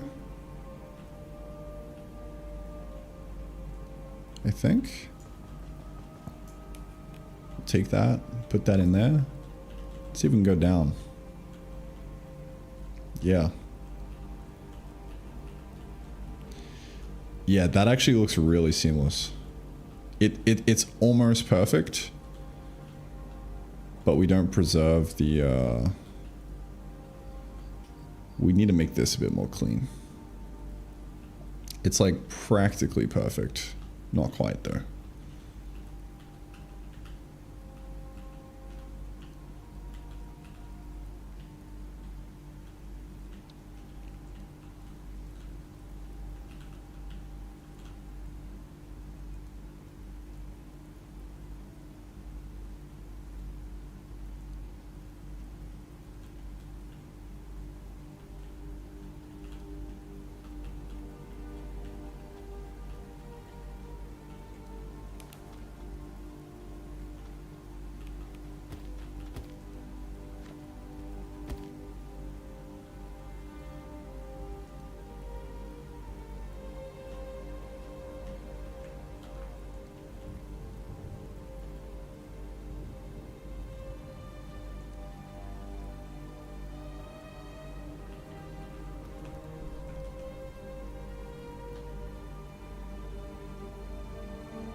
All right.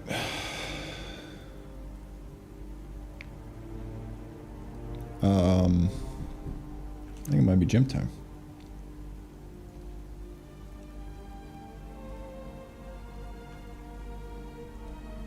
I think so. This is almost ready to go, dude. Just a tiny little bit of cleanup left. We gotta fix this.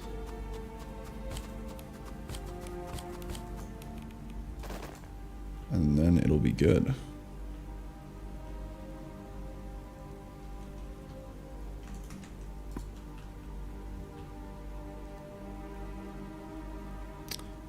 I don't know if I will do...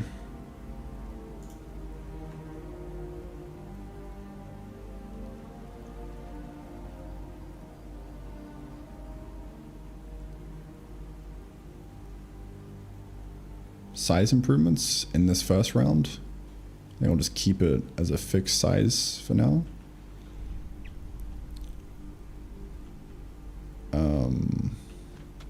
Just to, you know, start play testing. Bro, I just whacked that slime into another dimension. Literally. Now he's bouncing around the factory. Hope he's just chilling.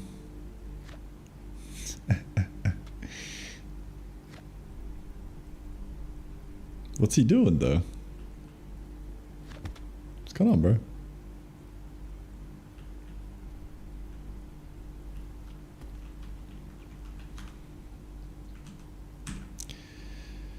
Alright. What's the point of the dimensions? What isn't the point, dude? You can build factories on the inside. And then pick them up, move them around.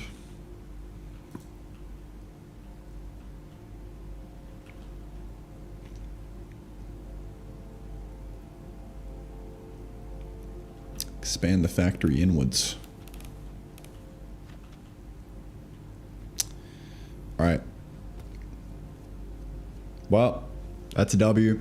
I'm gonna go hit the gym and maybe be back for another session this afternoon, or I might just spend the day editing. I'm not sure. I guess it'll depend.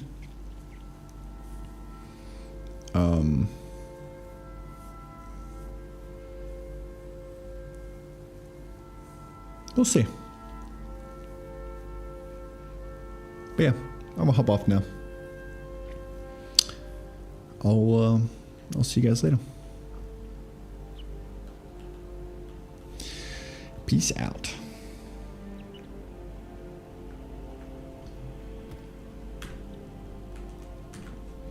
Bye-bye. I will have fun, dude.